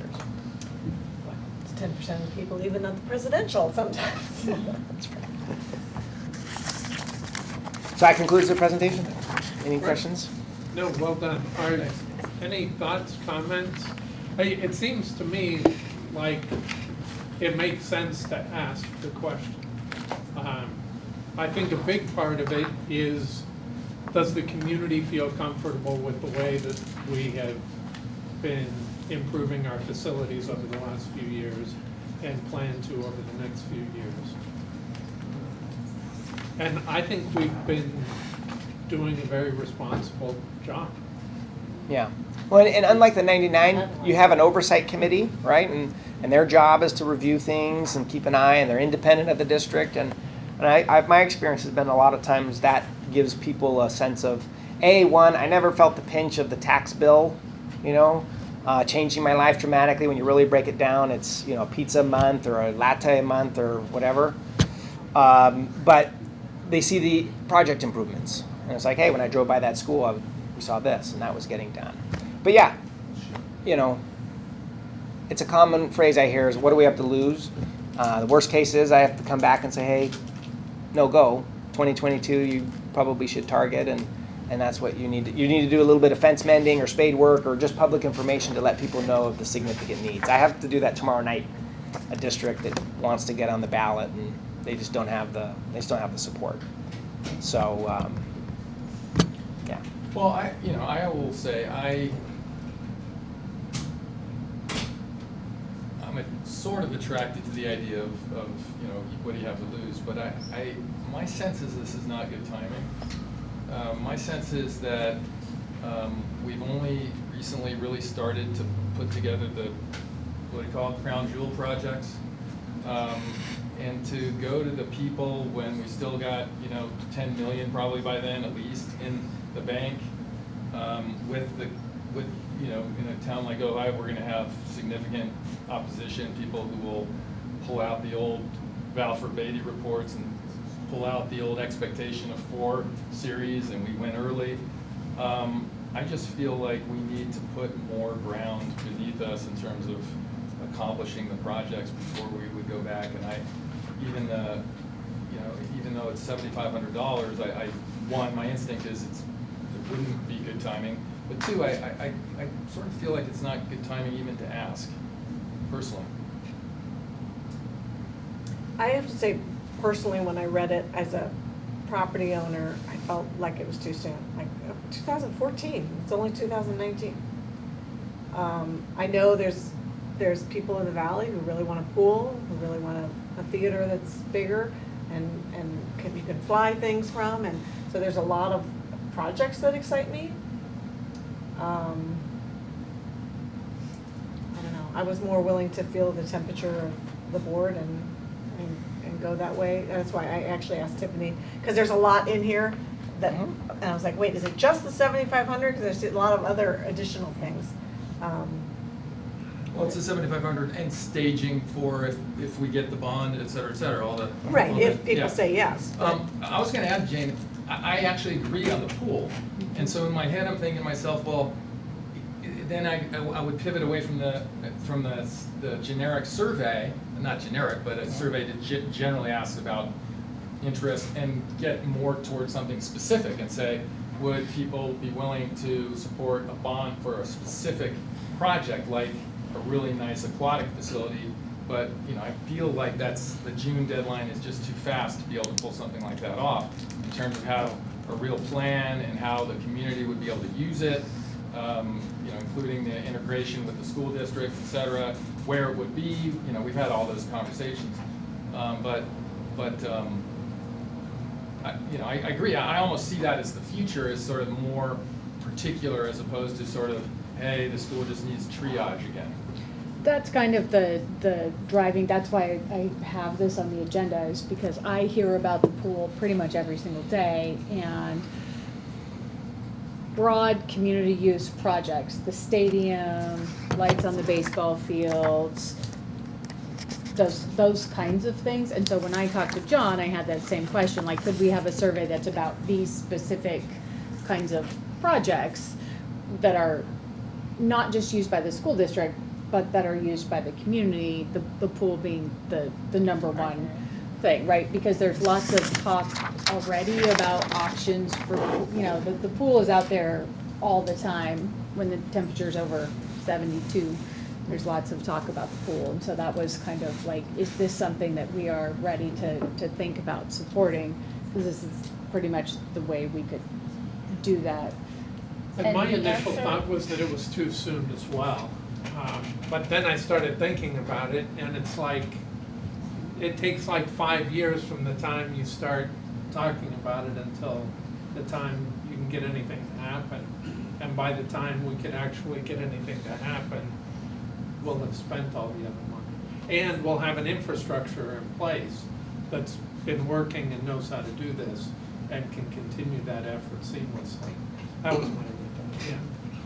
So is it possible, I didn't hear the answer to your question, is it possible to frame the surveys for particular projects? Oh yeah. I mean, ultimately, what you're doing the survey is to test 4 things. One, just overall support. Like, if there was a bond measure to fix up our schools, you just support it, and you either get 55% or greater support, or you don't. And then within that, you're testing attitudes towards the district. Do they like the district? Do they think you're doing a good job on facilities, on education? Because if they don't like you, it could be $1, and they'll just be like, no, vote of no confidence. Attitudes towards the district, attitudes towards projects, and so usually you'll have anywhere from 15 to 25 project specific. Would you be more likely to vote for it if you got a pool, or if it was leaky roofs, or if it was renovating this? So you'd kind of do a deep dive with the district in figuring out what's important to you and what are the most likely projects to ask. And then the third component is tax rate. You know, would you support it at 60? Nope. How about 51? Nope. How about 39? Nope. You know, and you just kind of work your way down until you get to that spot where you feel like you've got sufficient support. And so you look at those variables, and that's where a recommendation comes back to me, and I say, hey, you should go in November for these projects, for this bond amount, at this tax rate, and it's not, oh, well, John told me to. It'll be like, oh, there's the body of evidence that we all see, and yeah, it makes sense. I will say this one thing on the issue of feeling fresh, like, man, we just 6 years ago or whatever. Both Rio and Wainimi did bonds within 4 or 6 years. Rio passed a bond in 2014, came back in 18, and they passed a bond 4 years later. Wainimi passed in 2012, came back 6 years later, and did their successful measure, which again was their fifth. But that doesn't mean you're Wainimi or Rio. That's why we don't rely on this. We rely on actual survey data, talking to your voters and saying, what do you guys think? So I wouldn't suggest that if we didn't think that your community might be up for it. But that's why you do the effort. You know, maybe it is too soon for them, but maybe it's not. You know, I had similar gut reactions. However, in talking with people over the weekend, have been surprised by the reaction. Yeah, now we need to do it. The momentum is there. Now's the time. We need to do this bond, and very favorable reactions to it. So I'm not convinced that now isn't the time. and to be clear, the term that we use there in the second bullet point, I really, I take pride in it. Is all we're saying is, as a district, do we think we should explore the idea? Right. You know, I don't want to. There shouldn't be any headline or someone say, "Hey, district's doing a bond." No. You're simply saying we think there's enough information here for us to explore and ask the question of our community. What do you guys think? And based on that feedback that your community gives us, then the answer is nope. It is too early, or actually surprised, it's not. People are ready to keep that momentum going. But it's exploration, to be clear. There's no commitments of any sort beyond that. Yeah, one of our bond managers. Yeah, I just want to point out that, and I hear you, Kevin, and the people, you don't want to move too soon. But by August of next year, this coming year, two of the crown jewels will be done. The library will be done, and the kitchen will be done at Telephone. So you're starting a campaign when we've just finished and probably have grand openings and that sort of thing for those projects. And what's the third crown jewel? The gym. Gym. And that's going to be done in October. And I would say, just to piggyback on what Alan said, is we're kind of getting through the projects that aren't fun, that aren't great. It's the roofs and the ACs that we're working on. You know, we're getting through the deferred maintenance stuff, frankly. And this next bond would be a little more of the fun stuff, to put it frankly. I mean, we're talking pool. I would say if you wait till 2022, you know, you could be having the same discussion about the football stadium that we're having with the pool right now. And my opinion on the pool is this is going to take us 5 years before things happen. We may not have an aquatics program in 5 years. We may have to stop because the pool is in, I mean, we patched it, but how long is that patch job going to last? About that time, 3 to 5. That's, yeah. Yeah, so I think it's the time to ask the question. That's my opinion. I'll join you. I guess the only thing I would add is, I don't know how procedurally, you know, we can tweak the approach. I know last time I asked Tiffany to send me your survey from last time. I believe you talked to 400 people. Mm-hmm. I would think it would be about the same number you'd expect. But that's almost every household. It's an appropriate sample for your size district. But yeah. You know, it's funny because for all the reasons that we've been discussing, if you came back and said, well, you know, broadly speaking, most people are kind of like feeling like, well, you know, you're still doing this stuff now, and why don't you finish it up? On the other hand, if I felt like I was going to hit the ground and go through the community and really make an effort to sell people on the idea of particularly an aquatic center, which we so desperately need, that answer to your survey wouldn't necessarily change my mind about whether it was feasible. So I just want to make sure that the survey is really particularly useful for us in terms of, you know, the particular take on it, because I think we all agree that in particular there's a need in this community for a pool. We have, I don't know if you know this, but our pool at our high school has a shallow end, so our water polo players Get to stand? Kneel. And may not And this guy's a be ref able right to here, and he use it. doesn't allow it. You know? Yeah, may not be able to use it Yeah. because CIF is Yeah. on us. Yeah. Anyway, okay, I'm in. All right, do we have a motion to approve the exploration? I will move to approve. We're actually doing more than that. We're approving this consulting services agreement, which is Right. the same as last time. I'll move to approve it. I'll second. All in favor? Aye. That's unanimous. And thank you, John, for being here with us. Oh, you bet. John is off to another board meeting, so we appreciate his double header Yeah. tonight. Yes, wish me luck. Yeah, drive safely. Oh, yeah, thank you. I need that Yes. encouragement. We're a little late, I should have had him. All right. All right, now we have a presentation by our superintendent. And this is really informational to help us understand how charter school application processes and regulations work. Forgive me while I put my next. And we have people attending from our existing charter school and potential charter school.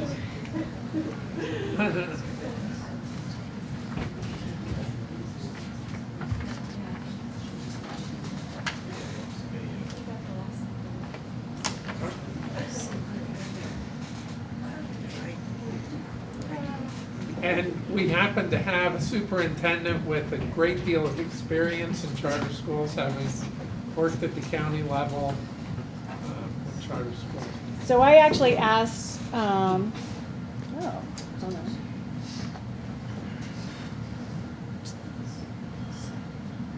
My Chromecast was working, and now it is temporarily not working. So 1 second, because it'd be better if you could see this presentation.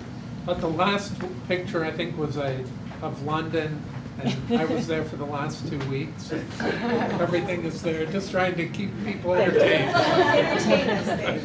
Yes. Growing pains. I've never seen that angle of a photo before. There you go.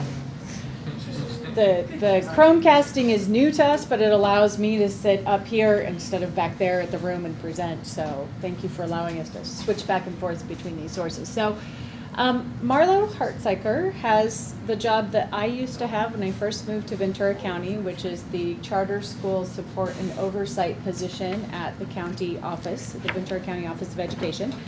I actually helped Ojai when you had a charter petition some years ago, I don't know, 6 or 7 years ago maybe. I believe you were the only board member at the time. Well, we had other people on the board. Well, yes, you were the only one who's still here, right? That would have been awesome if I was the only one on the board. So there have been several new people in that position, and the charter school laws have changed, so I have a broad foundation, but not a specific and timely foundation around anything that's kind of changed. I've kept up with it a little bit. So I asked Marlo to come and present to you tonight in anticipation of a charter school petition coming either this month or next month, probably next month.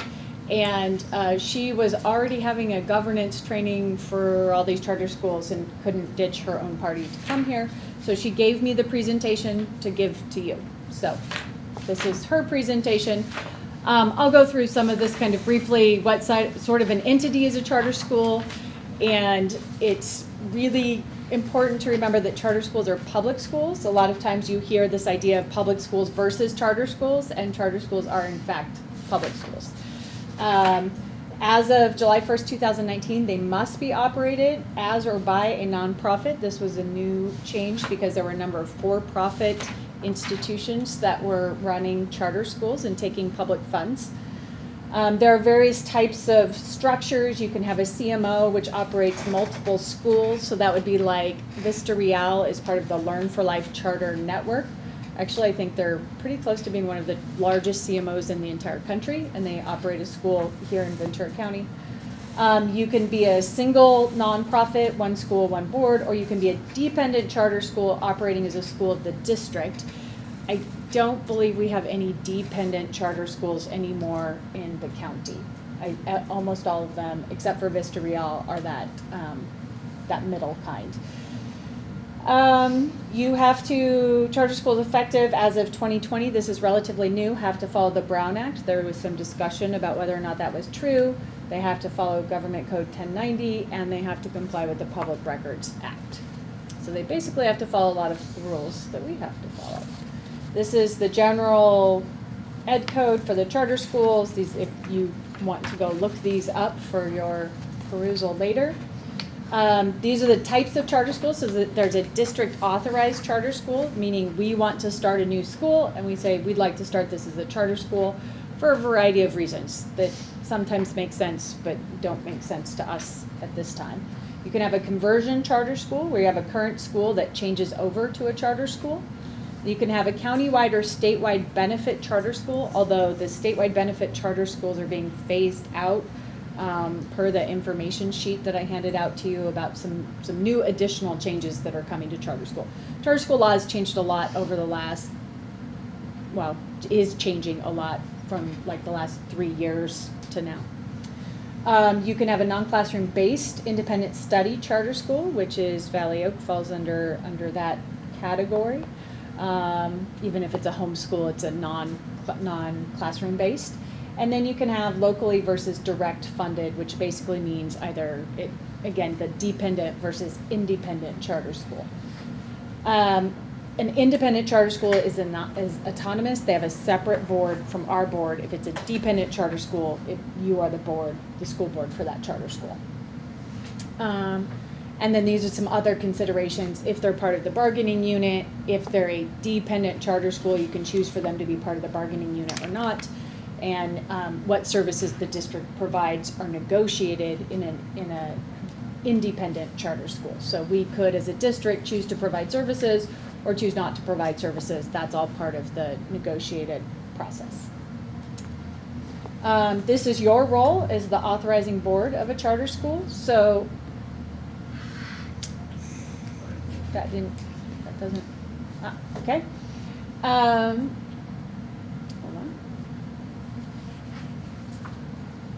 I can't see it on my screen. Let's start all over again. I can tell you more about London. Apologize. So the role of the authorizing board, and this is something that will also come up because I believe Valley Oak is up for renewal. And so this is kind of a twofold presentation for you. So we should identify at least one staff member as a contact person. We should be visiting each charter school at least annually. It's just something that when I worked at the county, we visited our charter schools and we had kind of a checklist of things that we went through every year to say this is kind of, where we are based on the things in the MOU and then based on the 15 components, and we would pick a couple each year to review and then rotate through that. And by we, you mean staff, Right. not the board. Right. So yes, it does say that you would visit, that's a good point. So the role of the authorizing entity. Okay. You authorize, you direct staff to go visit the school. Ensure that each charter school complies with all reports, monitor the fiscal condition, and provide timely notification if non-renewal, revocation, closure, etc. So this is just a little bit to say that you're not liable for the debts or obligations of the charter school, for claims, if you've complied with your oversight responsibilities. So having that kind of structured oversight is important if you authorize a charter school. And I think this last line is from Marlo, but it's important. Authorizing involves risk. Much of the work in authorizing is just understanding and managing that risk. So, charter petition process timeline. So, when you get a petition, we would hold a public hearing within 30 calendar days of that petition receipt. And you have some leeway about when the received date is. Our current policy seems to say that the board accepts, but it's not clear. You could read it a number of different ways. So in our policies tonight, one of the policies is to actually say that the date it's received is by the board, not when it is just put on my desk, which is pretty common, and that was the intention when we worked at Ojai before, was to have that as a clear policy. I just think we can tweak the wording to make it so it's very clear. You'll see it's like one word, I think. And then you shall approve or deny within 60 calendar days with written findings of receiving the petition. And we could ask for an extension if all parties agree to an extension. In my experience, that's not very common. People kind of want to know what's going on. Who makes the written findings? Usually, well, I'll show you. So staff will fill out a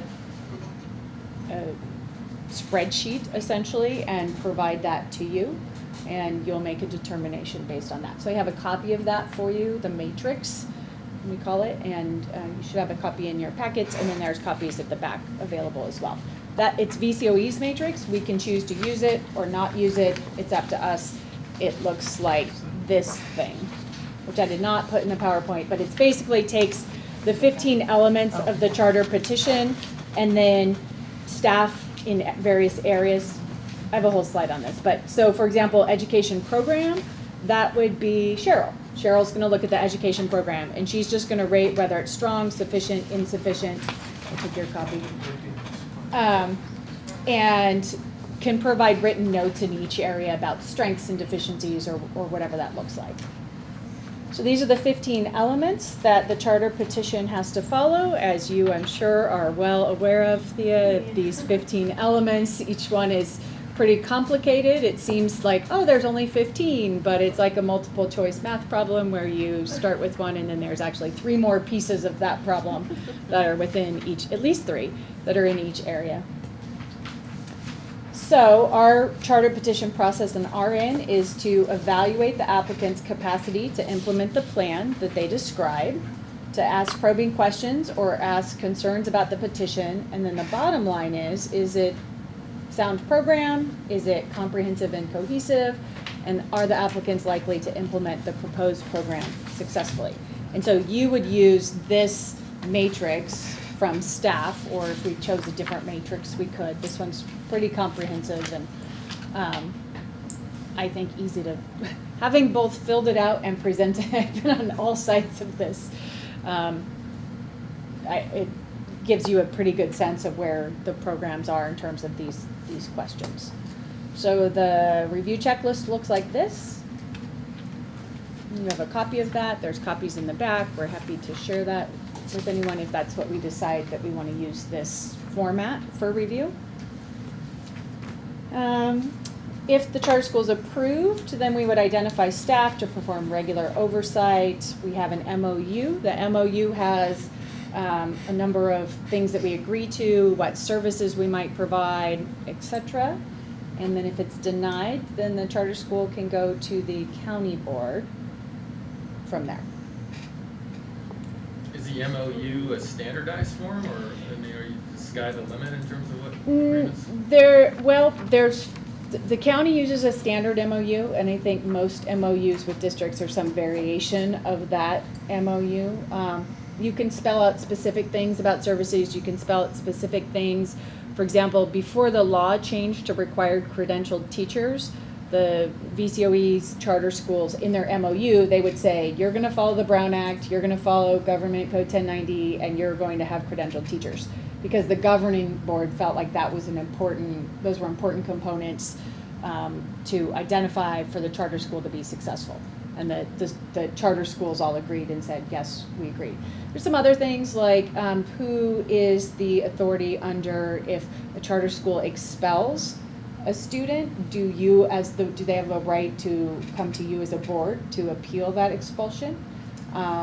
Just things like that you would negotiate and agree to or not agree to and figure out what that process looks like. So the MOU is actually a very, very important part of, so just because you're authorized, you then still have to go through this process of agreeing and saying, we think that you shouldn't be allowed to just expel kids without some kind of appeals process, or we don't care about that because, you know, we don't care. So those are all things that you would discuss. And then there's some pending legislation that has been, I was looking it up today, it's been negotiated. It seems like the next step is just for this to get signed in the slurry of bills that are all going to the governor's desk right now. You have a fact sheet about that in your packet also. Basically, it just talks about limiting state board charters. So it used to be if you were denied by the county, you could go to the state board. That's got some limitations in it now, this particular document. And changes a little bit of your considerations, so But that's pending, it's pending, right. so we don't know. So we don't know when and if that will go, so I just put it in there for your consideration, so you could kind of have all the facts. But the state legislature's been busy lately, so. Yes, The yes. chance of them doing something before we receive an application is probably pretty good. My sense is this has been negotiated and it's by all the big education committees, it's pretty much gonna just go to the desk for signature, but you never know how that looks or what that, could be wrong. So, if we have questions, we can call Marlo and she'll have numbers.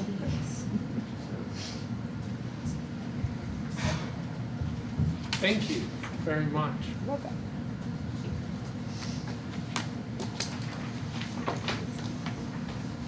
How long Right. does this process usually take? Once received, 60 days. Right. I got it. Right. I'm done. That's why you get a presentation. I like to ask the obvious Yeah. question. Terrific. What we thank- would probably do is receive the petition, have staff, usually there's a staff report in the middle of those 60 days on kind of progress and what they think, and then the vote is the next meeting. Okay, very good. Just a quick unrelated question, probably not super appropriate, but I heard that it was on the floor of the legislature regarding the 8 AM start times. Yes, Did that go anywhere? not today, Okay, but yes, it's been on the floor. yes. All right, and part of that was I wanted Jane to be here for the next item. Sorry. And it was either talk about that or London, so. The next item is the consent calendar, and remember there's the change about the field trip for the Greater Good Leadership students. Any comments or questions on the consent calendar? I'll move to approve with the change in the field trip location. Second. All in favor? Aye. That's unanimous. I'm waiting for the one, eventually I've got a submitted receipt for the trophies for mock trial. Oh, So eventually, awesome. I'll be on there maybe, first time ever.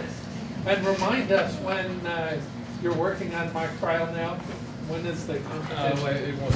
It's in February. February, right. Well, we expect a monthly update. Got it. We'll put that right after the teachers' union. Okay, so we're moving now to the resolution regarding the GAN limits. I'll move to approve.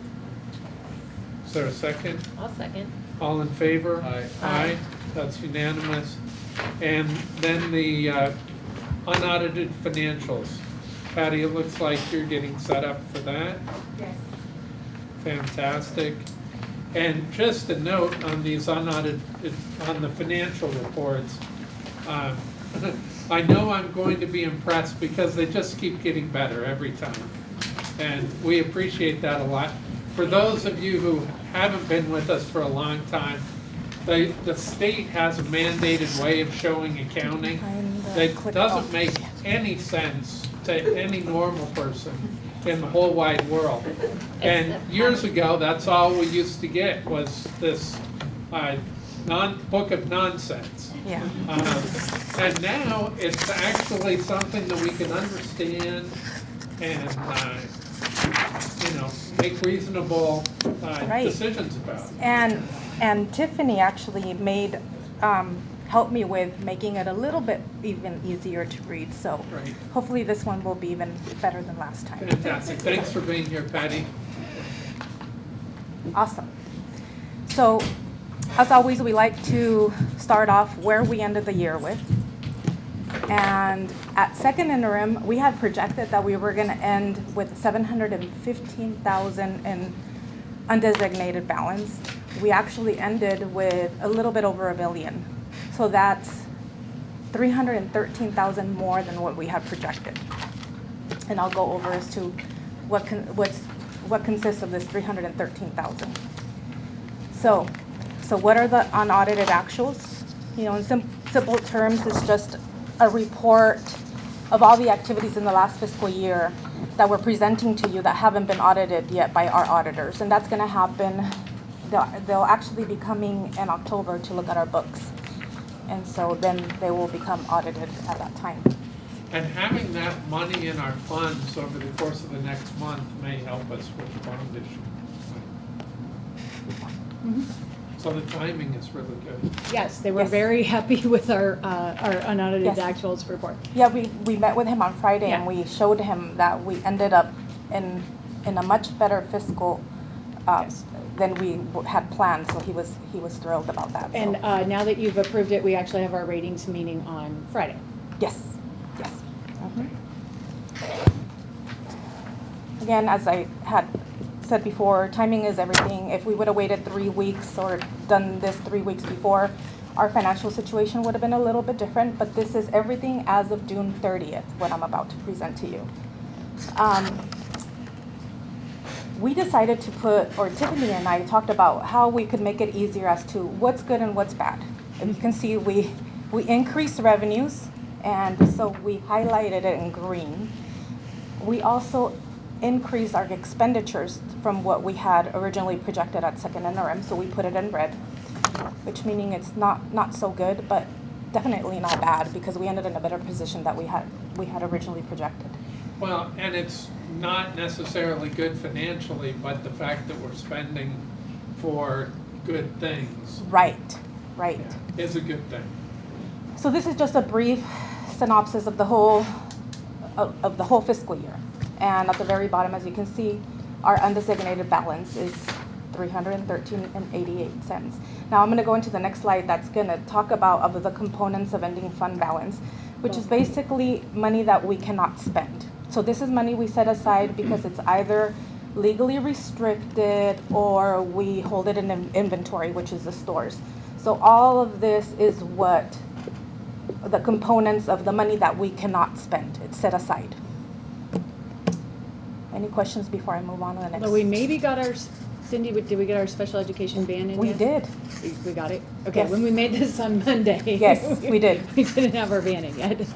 So that comes off the list now. Yeah, that has already been spent. Changes in revenue. The federal revenues decreased, and it was because of the categorical programs that we have. So we have to record revenues as we're expending the revenues. So this money falls off of the June 30th, and then I work the books, and then I rebudgeted them again at first interim. So that's a decrease in federal revenues. Now you do see a huge increase from what we had at second interim and our unaudited actuals under the state revenues. Each year, and I think Tiffany, I talked about how we're gonna make this different next year. At the end of the year, we book our portion of the net unfunded liability for both CalSTRS and CalPERS.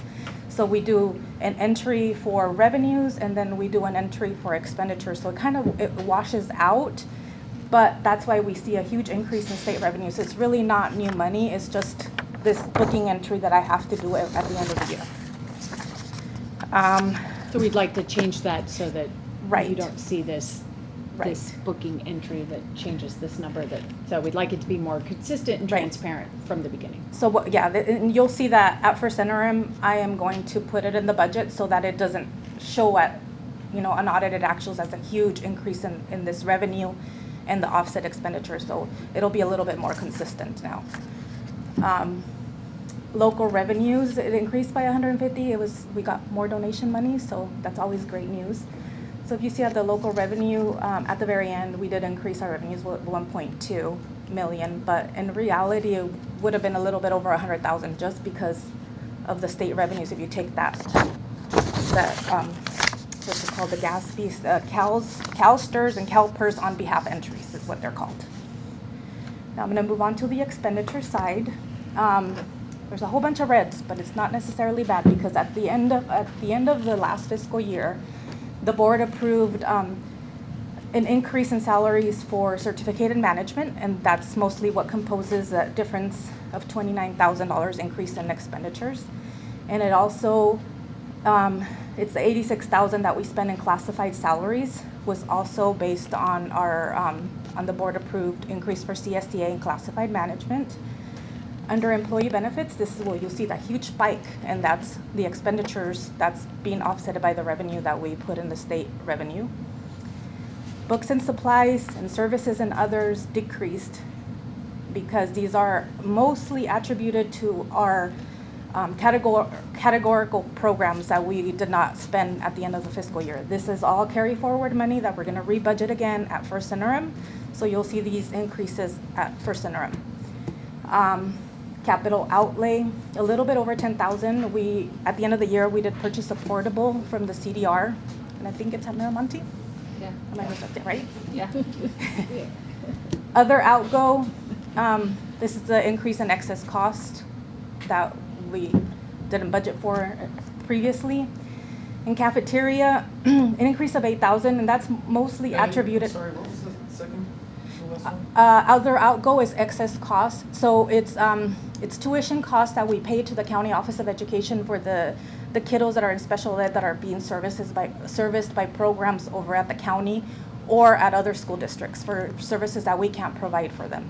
This is a really broad category, it seems like, right? The object code is just other outgoing, but it happens in this case to be the specific stuff you just described. Right, it is composed of several different items, but the increase is mostly attributed because of the increase in excess costs. Right. For special ed. Right. For special ed. And the transfer to the cafeteria, it increased by $8,000, and this is mostly because of the board-approved increase in salaries. They were already going to need contribution from the general fund into their fund, so it increased based on the increase in their salaries. So at the very bottom, our total expenditures increased by $869,000, and 69 or 61? 869,669. Does yours have something different? This says 861. You can figure it. It has to do with the transfer to cafeteria. Right. Yeah. Right. Yeah. But if we had accounted for the employee benefits at the first interim, like we should have, then we'd really only be at about 300,000, right? And we would be. It'd be a 300,000 positive. Positive. Right? We would have been $300,000 less. Yes. Right. Yes. We will make that change because yes, I don't like the way this looks either. So what happens next? We will submit all of our information to the County Office of Ed. They will review it. As I mentioned earlier, the auditors are going to be coming into the business office and into the district to check all of our financials in October. They will be back before the June 31st board meeting, whatever meeting happens between either December or January, to present the audit report. So, any questions? How are things going with the auditors? This is the new firm we hired about 3 years ago? It is, that yes. right? They're very helpful. They're very helpful, and I feel like they try to help me create processes that are, it's not like, oh, we caught you doing this wrong, which is obviously, to me, it's nice to get that feedback so that I can improve on processes in the business office. So, very nice, very easy to work with. Royce, who is I think you've all met Royce, he checks in every once in a while, and any questions about how do I book this, how do I put this in the financials, easy to reach and a phone call away. Right. And I never worked with the other auditors, so I have really nothing to compare, but for me, it's been a great experience. Yeah. Any other questions? Sort of unrelated, I Yeah. mean, looking through all this has brought this up, and something that I'd like to discuss, Tiffany, in a future agenda is, so that $10,000 capital outlay, you know, sort of putting like, if you're gonna spend more than $5,000 or whatever we decide, I'd like it to come to the board. And then the other thing I was thinking about is actually categorically as well, so sort of like, well, if we're gonna be spending, let's say we adopted a budget that said we would, I'm just gonna make up a number, spend $50,000 a year on, help with the classroom, like what do you call the aids, and you guys make a decision that's gonna make that 100,000. I think that I'd rather know if it's in a single category, that something large should come to us. You know what I mean? Instead of like, well, we're only paying this person an extra 2 hours and that person an extra 2 hours, but when it adds up, it's big. I think we should discuss it rather than just seeing it at the first interval or the second interval. I don't think that there's, and please correct me if I'm wrong, I don't think at this time we have a process where we bring anything to the board, that there's like a threshold. Right. I think that we had talked about that. We have talked about that, and I'm Yeah. actually researching with other districts through kind of our network to see what the other thresholds are. So I can bring to you and say, here's the range of thresholds. Similar to these change orders that we get on the. Yeah. Right. Yeah, but then school started, and then that got pushed to the side, but Yeah. it's still in the parking lot. Yeah. It would help me out a lot as well on the budgeting side. I think it would be great to bring it to the board and even go further as to like, where is this money coming from? Is it a categorical fund? Is it general fund? Is it, donation money? That would Well, help. and especially, I mean, since you came on board, people, things have been happening, and people are like, where's this money coming from, and I'm not really sure, I generally tell you everything in our No, Friday you have update, been but telling us, but I'm just Right. saying, it's nice to have it Yeah. more of a public forum where you're saying, that, like you said earlier about we used to spend it on this, and we canceled that, and now we're spending it on this. So it is something new and something you see, but it's not a new expense necessarily. And the downside to that, and I think part of the reason, and this can be part of that discussion, is if you only meet once a month and it holds up purchases for a month, then that's an important consideration. So generally, school boards that meet twice a month have a little more flexibility to say, okay, I'm only gonna wait 2 weeks, but sometimes if we're trying to buy something, and that would take, so as part of that, if we can talk about what do we wanna do do we wanna have special board meetings all the time to come in and approve something that's $20,000 and $20,200, or what does that look like? So I wanna be really thoughtful about it so that we can not, sometimes at schools, it feels like the purchasing is slow.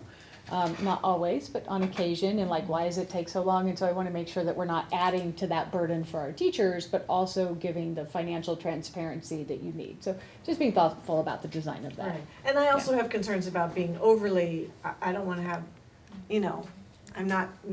I don't want it to look like we don't trust what's going on. Right. So I Yeah. don't have that, I just wanna, Mhm. more information. Yeah.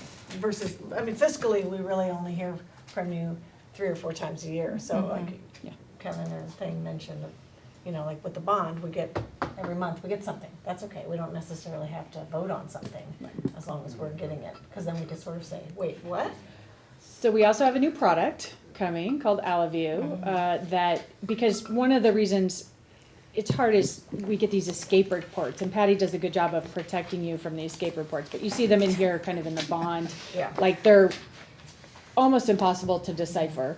And so we have a new product called AlaView we're in the process of getting on board, but essentially we can, at a click of a button, see any given fund, we can see and we can see up to date where the revenues are, how much is left in the budget. We can use it for budgeting in the future, and so we feel like that tool will actually allow us to provide more accountability for our programs, because they can see at any given time where they are it's hard for school, right, to see how much, everybody keeps their own little set of books, you know, and like the degree of accuracy, and then they have to go to Patty and say, can you tell me this, can you tell me that? So this will allow our sites to manage their money, our programs to manage their money. We can allocate things into particular resources more easily, and then we can provide, even if it's not Patty coming, but we can provide overview reports in a meaningful way that don't require 100 staff hours to prepare, like this one. So 60 days? I think so. I think that's 60 days from 2 weeks ago, that should be up and coming, so we look forward to being able to share more information with you, and maybe even as a, you know, just information item that's in your packet. Great, thank you. Any other thoughts, comments? If not, do we have a motion to approve? I'll move to approve. I got one question. When we just had our last school be designated a Title what? Title I. Yep. Is San there any Antonio. immediate financial Yep. impact, and is that being reflected already? No, because these are as of June 30th, so everything that happened after that is not reflected. That will be brought in the first interim, and I'm in the process of allocating based on student counts to the school sites. And I had a preliminary number yesterday to the principals, so. Great, is there a second? Second. All in favor? Aye. That's unanimous. Thank you very much, Patty. Much appreciated. All right, moving on to our Measure J update. All right. So I just have a couple quick comments, and then Alan's got a nice little kind of a show and tell of what happened this summer as well. So obviously you have the update in the agenda. The Nordhoff Library and the kitchen are both scheduled to close about a month from now, so we'll know more October 8th and October 9th. The quad's humming along, no huge surprises there. The Matilahaw gym is chugging along. You saw they started putting up the panels on the roof, so that's nice. There's actually a wall now, too. There's a wall, there's windows. I know, it's exciting. So Alan's got some pictures for you, so, but yeah, if you drove by today, they started putting up the small panels, and the larger panels will go up in later this week, early next week.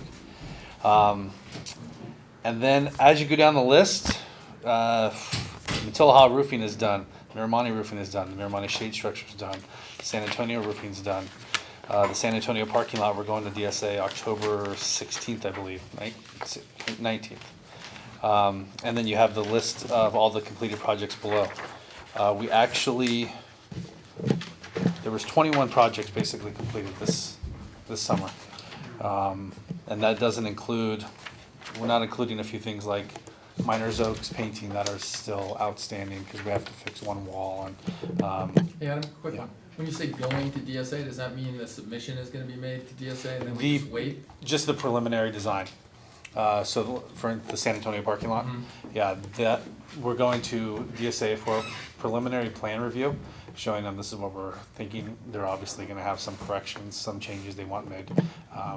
Then once that comes back, we'll go to the county. What's the timing typically once you submit? Once we submit, we'll know within a couple weeks, and then ideally, they've been pretty quick lately. But they have been pretty quick, so we should know in a couple weeks, and then we'll make the revisions. Administration there is on board with doing it right away. Robin would rather not wait till summer and just knock it out now. One of those changes, just to touch on it real quick, is moving the bus lane out to Grand, which they already did this year, and Cindy has said it's been going really well.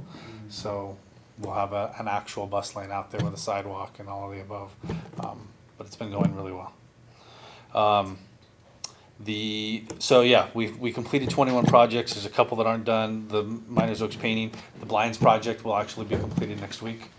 We have a couple punch list items at Nordhoff and San Antonio, and then this room will be done. Everything will be done the 19th.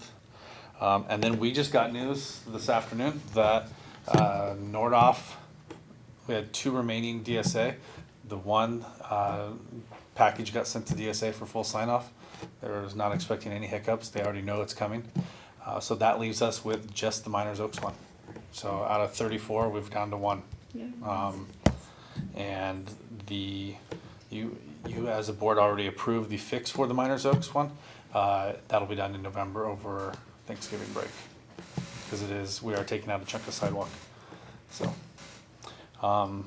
that's it for the updates. And now Alan's got some nice stuff to show you guys.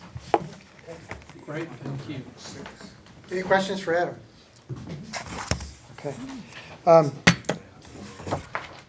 Before I start, I just want to say how much Adam and I both appreciate you as a board and Tiffany, you as a superintendent, because we feel confidence from you, and you know, you give us direction and you let us run with it, and so we're able to go about our day feeling like we're making a contribution, and that helps and counts, and that we have your support, and I want to thank you for that.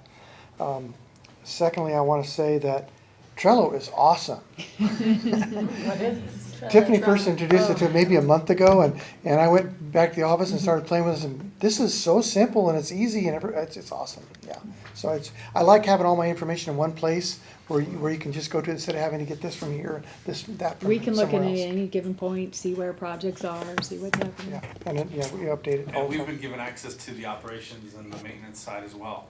So if something jumps up, we can jump on and say, hey, actually, we're gonna be handling that in next month or whatever.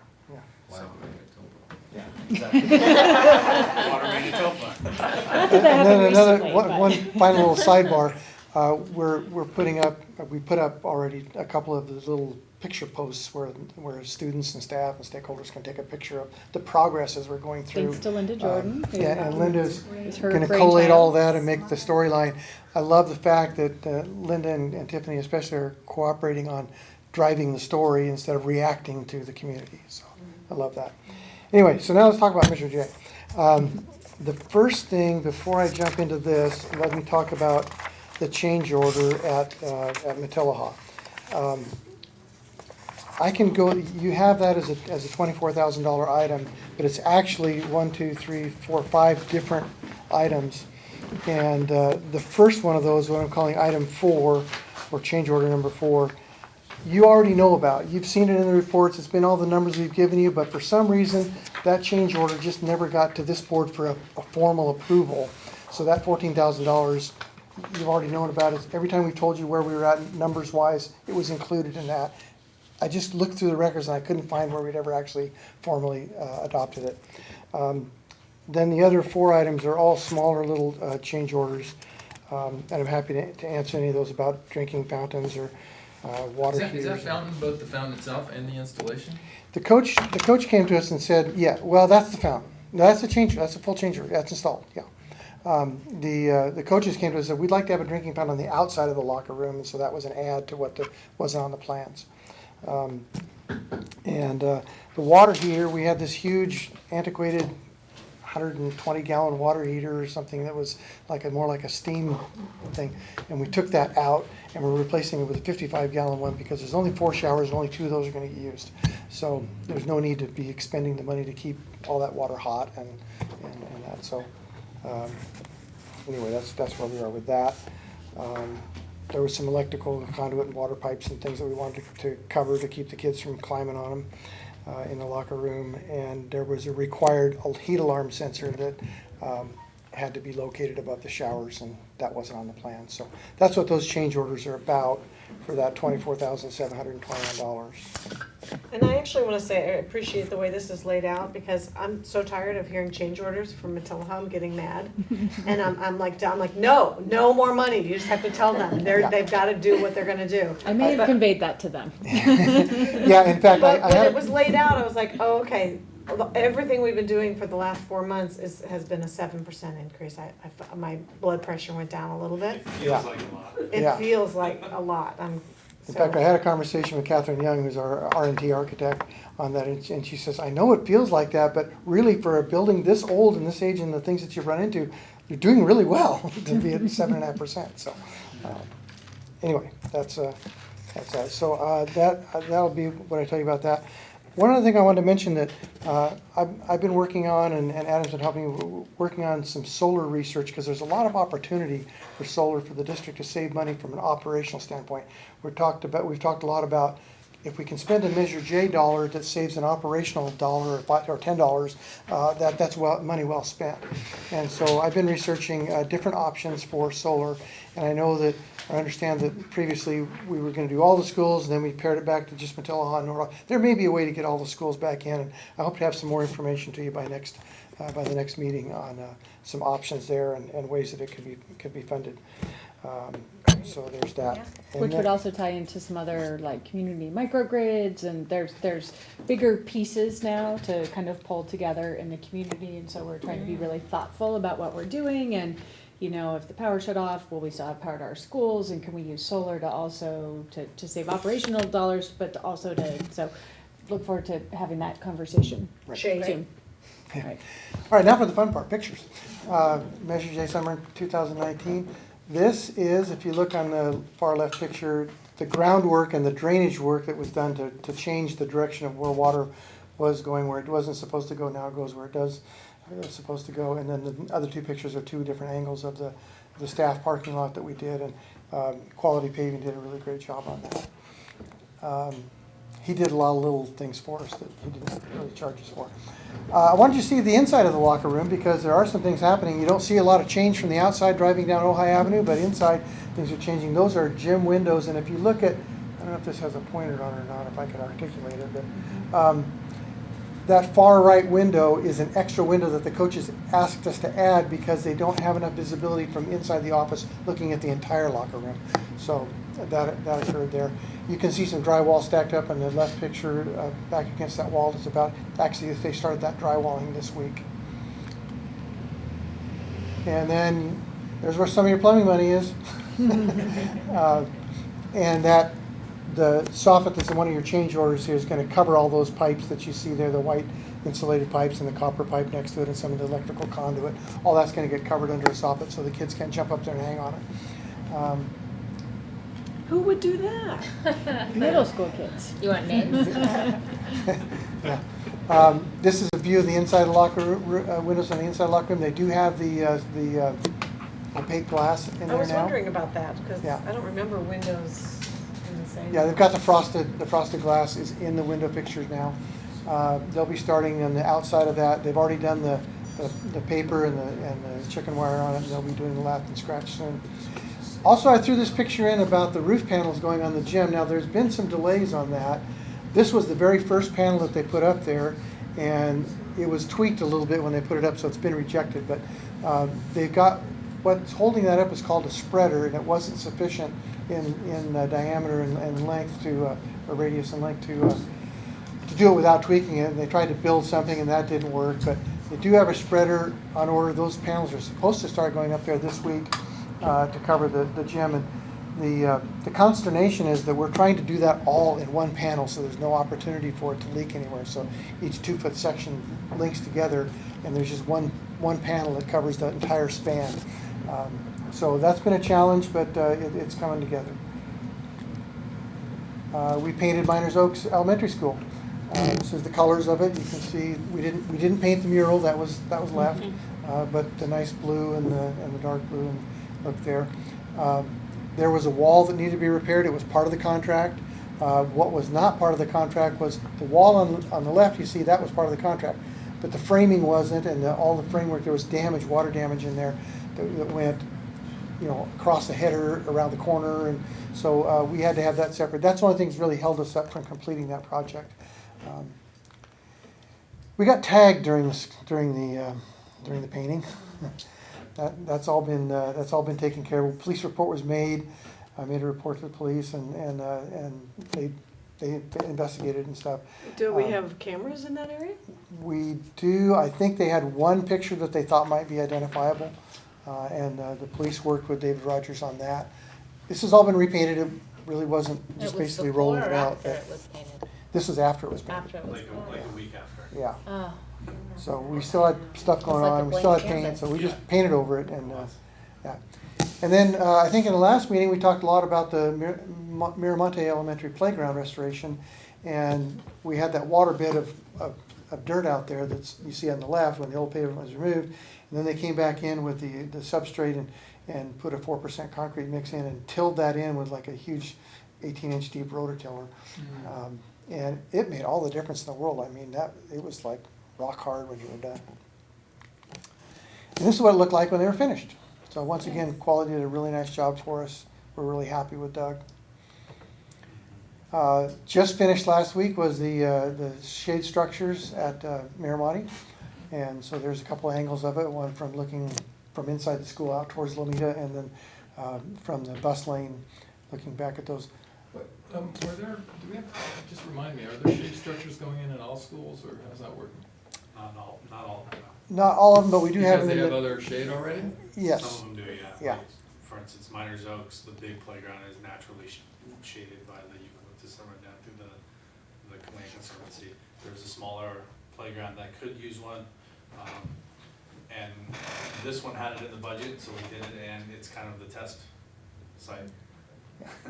Came out really It nice. came out really nice.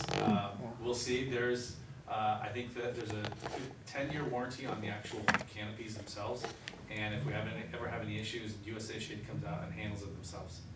And those things aren't going anywhere. I mean, each of those pillars is they had to dig a hole 10 feet deep and 30 inches wide, and then drop Steel and concrete in there. Yeah, steel caging. You could hold up canvas? Yeah, to hold up canvas. You Hold up could canvas. really put a freeway on top of these things, right? Yeah. Does anyone, I just don't remember, and I apologize, I'm probably forgot, did that discreetly come to us? Because I just don't remember the shade structure. No. So that was no, what I mean is, as part of our approval, was that specifically something? Yeah. It was, yeah. It was, yeah, we piggybacked actually off of A different the Fullerton. district. Fullerton, Yeah. yeah. Fullerton did one of these, and so we actually piggybacked off it, yeah, it came to you guys. The rain goes through these, though. It does, yes, they're not waterproof. Catherine White told me that the bigger kids are now saying, we want a big top on campus too, yes. I can tell you that the Matilaha kids are requesting shade structures with misters. They would like to have misters there as well.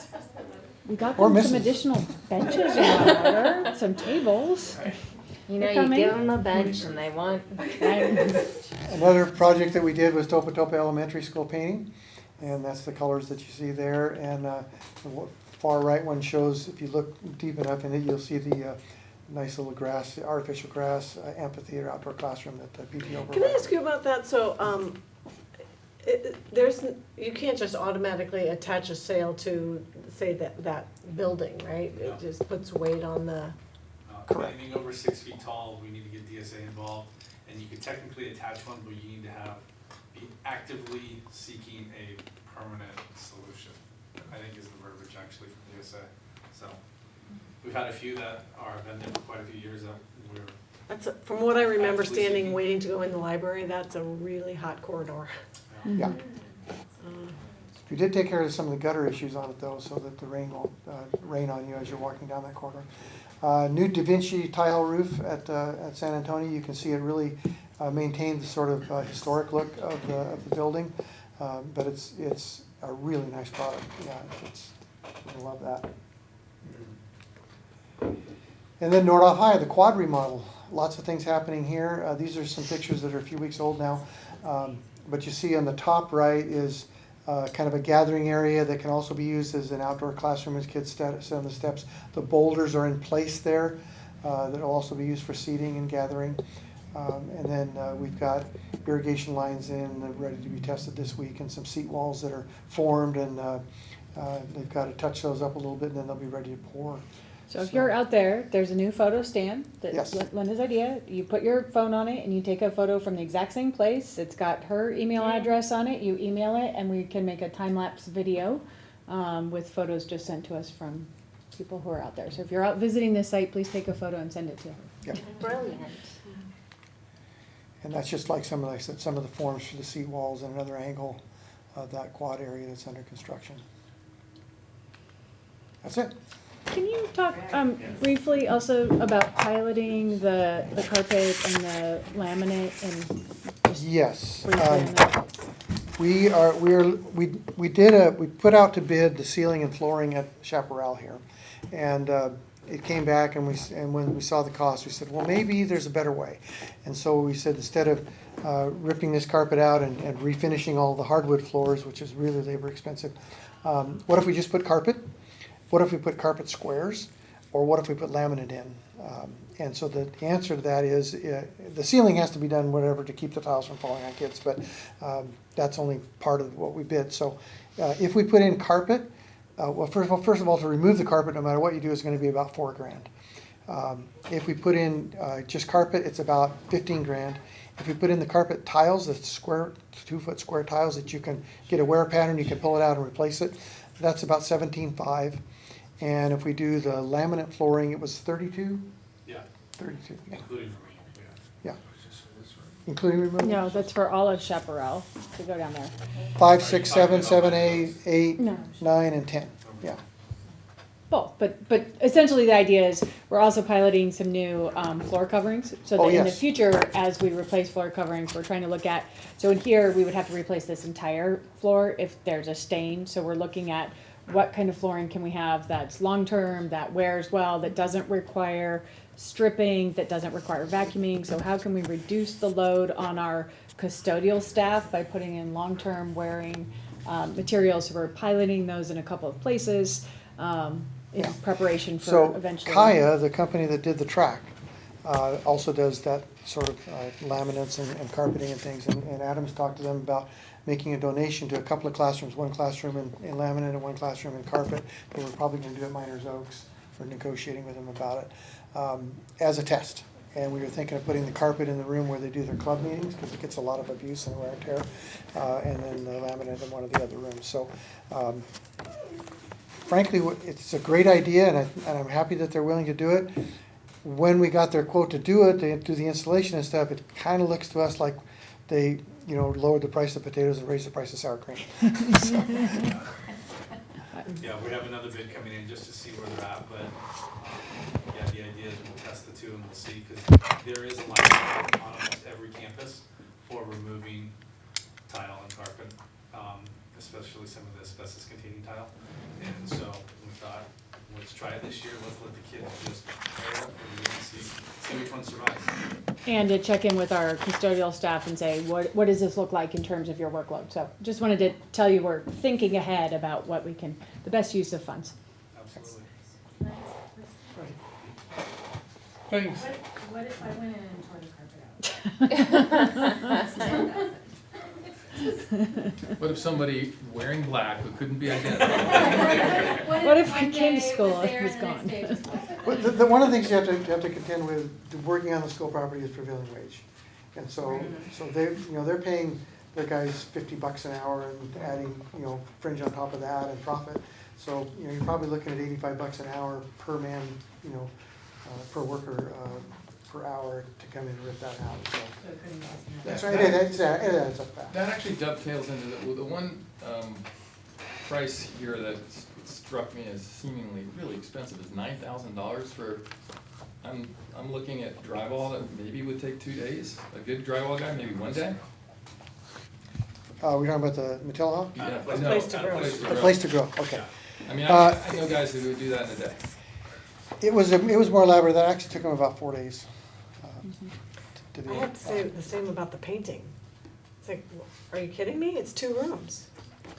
Yeah, 19,200. I was just thinking about The- what I would pay for a house if Yeah. I asked somebody to. Right, and the aren't painting there- on that But aren't includes, there, if a project's small enough, we don't have to do prevailing wage? So, yeah, it's $1,000 is that threshold, how much? $1,000 is your But prevailing there's wage also, threshold.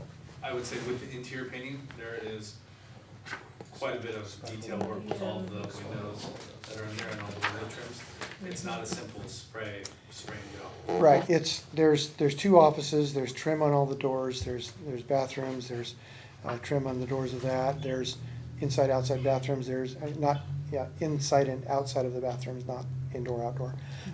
There is window mullions on the inside, because they have those When it's not, but you know, they have the windows that are individual panes, and those have to be stripped in a way to get at them because they're in bad repair.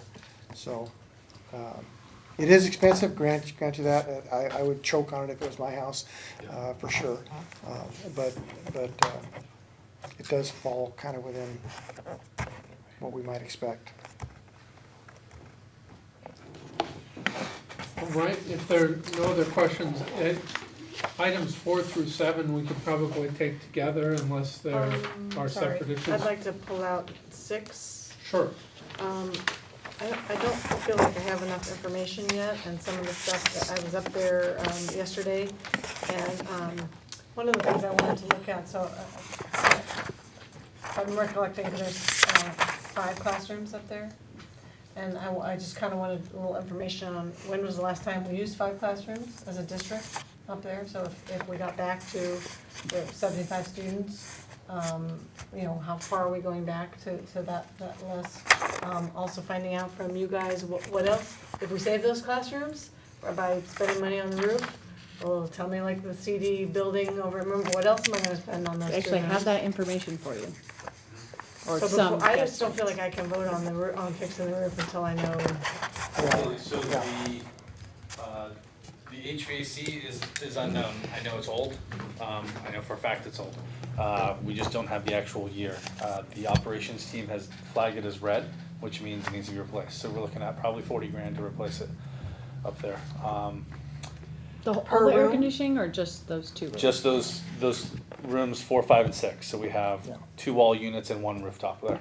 You're looking at about 40 grand, maybe a little less, but we are on the high side on these. Is the rooftop on number 6 or 4 and 5? Correct. The rooftop's on 6. 6 is a rooftop. And there is guaranteed gonna be some wall repair on room 5, I think it is. Where the 2 buildings come together, there's definitely a low spot on the roof. When we walked the roof, it was frankly scary to walk on it, yeah. So it was one of those things where we know there's gonna be some repairs. Based off of the repairs that we did out at Miramani, which was about 35 grand, 36 grand for that kitchen, we estimate, 40 to 50 grand maybe for some of those repairs. Again, that's one thing that's an unknown. Once we rip off the roof, we'll definitely know. But we found Miramani, we had no clue that was even there actually. And this one, we know it's there. Miners Oaks with the bathroom wall, had no idea it was there. This one, like I said, we know, you can walk on it and feel it. So those are the 2, I would say, biggies. Some of the other stuff we have in the paving contract that we're putting together to bid out. There's going to be, we have to put a handicap ramp in. 2 of the classrooms, I think, just have the step ups. 1 for sure, maybe 2. Yeah, it's 2. There's 2 4 on and both 5. sides, 4 and 5. Yeah. So those will need ramps. That's pretty minor considering the asphalt work that needs to occur there. But I would say the HVAC in those 3 rooms is going to be biggie, and that wall repair is going to be, again. Plus your HVAC on 4 and 5 is a wall mounted Right. thing. It's kind of a. That's what drives up the cost a little Yeah. bit. Yeah. Well, Now the other flip of this coin is if, we remove them. It's 30 grand, 30 to 40 32, grand. I think was the budget Yeah. number. we Per, got. Yeah. per, To remove take both of away. them. And then you have a pit, like we did at Topa, and we're looking at 6, 8 grand to fill the pit with asphalt. But, This is if you remove the HVAC? no, this No, is this to is remove the buildings. buildings. Oh, I was Um, with Kevin. Sorry, to remove the buildings That's a huge altogether. hole. I'm like, wow, Yeah. I don't understand. We slapped some asphalt on the building, we're good to go. No, This so- started from my question, so 88 grand for the roof, right? But my concern is that it goes up from there. And we removed 2 portables from Topa and 2 portables from Miners Oaks. Why haven't we discussed removing 2 portables from Summit and saving the costs? What is the use of that property, the future use of the property, the current use of the property? I know I spoke to Tiffany about it, and, even with the current license, they want those rooms, possible future use of a charter or the independent. But I just feel like there needs to be a bigger discussion around whether we remove those 2 or not? So the question is, correct me if my numbers are wrong, Adam, but, because you ran them first, but, you got 88,000 for the roof, you got another 90,000 in costs we just identified roughly, and so that's 180 grand, let's call it, to fix them up. The other option is to spend 32 grand to take them down, and probably 110 grand for used units to come in, like refurbished units to come in. Right, if you want to I'm like. talking about replacing So them. you might be 150 grand, maybe even installed a little bit more maybe, but for about the same cost Then or you gotta slap less. an AC unit on it too. I'm not talking about replacing To them. be Right. clear about the roof is on the structure proper, right? Correct. So, I mean, I guess partly, you guys know your job better than I ever will, but I will say, based on our experience at Miramani, and finding all this stuff as soon as we started going into the ground, doesn't it make sense to do some exploratory looking underneath the tiles before we get a bid? Because we're gonna commit to an $88,000 expense, and then they're gonna tear it off and almost surely say, oh, God, you got a bunch of rotten wood, and now we're gonna have the same thing we had last time, which is now we're beholden to rain's coming next week. Yeah. We gotta immediately do a deal with these guys, and then we're, at their mercy. I'll guarantee you there's rotted wood underneath that roof. Yeah, so, I mean, it feels to me, I'm kind of pulling back from the idea that we should authorize the roof right now, and instead, I think it feels like if it's feasible, do some exploratory looking at what kinds of additional carpentry we're gonna have to do up Yeah, there. we did look at the corner of 5 where the roof is so bad, and I don't remember seeing a lot of interior damage.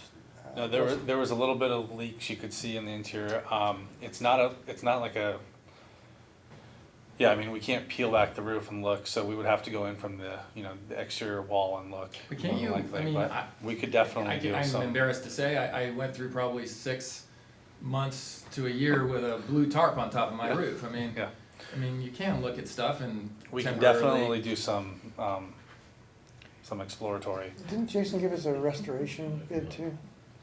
Yeah, I don't remember. But Sorry, that I doesn't don't remember address what it any of that. No. Yeah. So, let me go back to the actual replacement, because I remember when Andy I think Andy was still in the assistant superintendent position, he talked about the portables. That we bought them and they have a lifespan of 25 years, and we bought them 40 years ago. So basically they've already outlived their lifetime, and now we're trying to repair them, and that's what brought us to the decision, I believe, to remove the ones from Toba and Miners Oaks. Correct. So how much does a new one or 2 new ones cost, or? So we bid out I think it was a 24 by 60, as new they call it, so it's used technically, but it's an as new 24 by 60, exactly same floor plan as the CDR building at Miramani, but it was 110 grand. So with no AC in it. But installed. Yep. That's. What's the condition of these 2 units, given kind of if we think that they're numerically at the end of their lifespan, how do they feel and look condition-wise? The current Like, modules? yeah, can you tell? They actually, interior. Inside, they look pretty good. great inside, I would say. And, the exterior, the walls don't look bad. It's definitely the roofs, and that one spot on 5 is gonna be concerning. I would agree.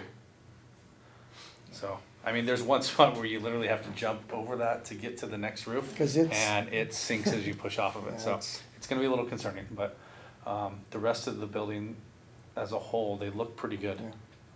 What's the downside if we do a little more research and bring this back later? Nothing, I mean, we made them wait a month. The issue is we get closer to rainy season, Right, but that's about it. This is based on bidding, right? Yes. So this was the low bid. Yeah. But low bid for, just basically replacing the old roof top Yeah. surface and putting a new one in. Lewis didn't bid that Yeah. either. Yeah, no, If What we would waited be too the long, wor- we'd have to rebid it, but yeah, What which would be we the- could rebid it, and it honestly wouldn't be the worst thing. There was a few contractors that weren't able to make it, that might even be lower. What's what's worst case scenario when you open it up? What could be, Oh. Well, you're gonna have roof. you're- Matilah gym locker room is the worst case scenario. I'm not gonna lie. No, you're gonna have $100,000. roof joists Yeah. and members and of course the sheathing on top, that are all gonna need to be replaced. But you might still be talking about $25,000, my guess. As I recall, the original budget was 200 For the Summit. roofs up for there? the roofs For at the Summit. roofs. Yeah, I believe so.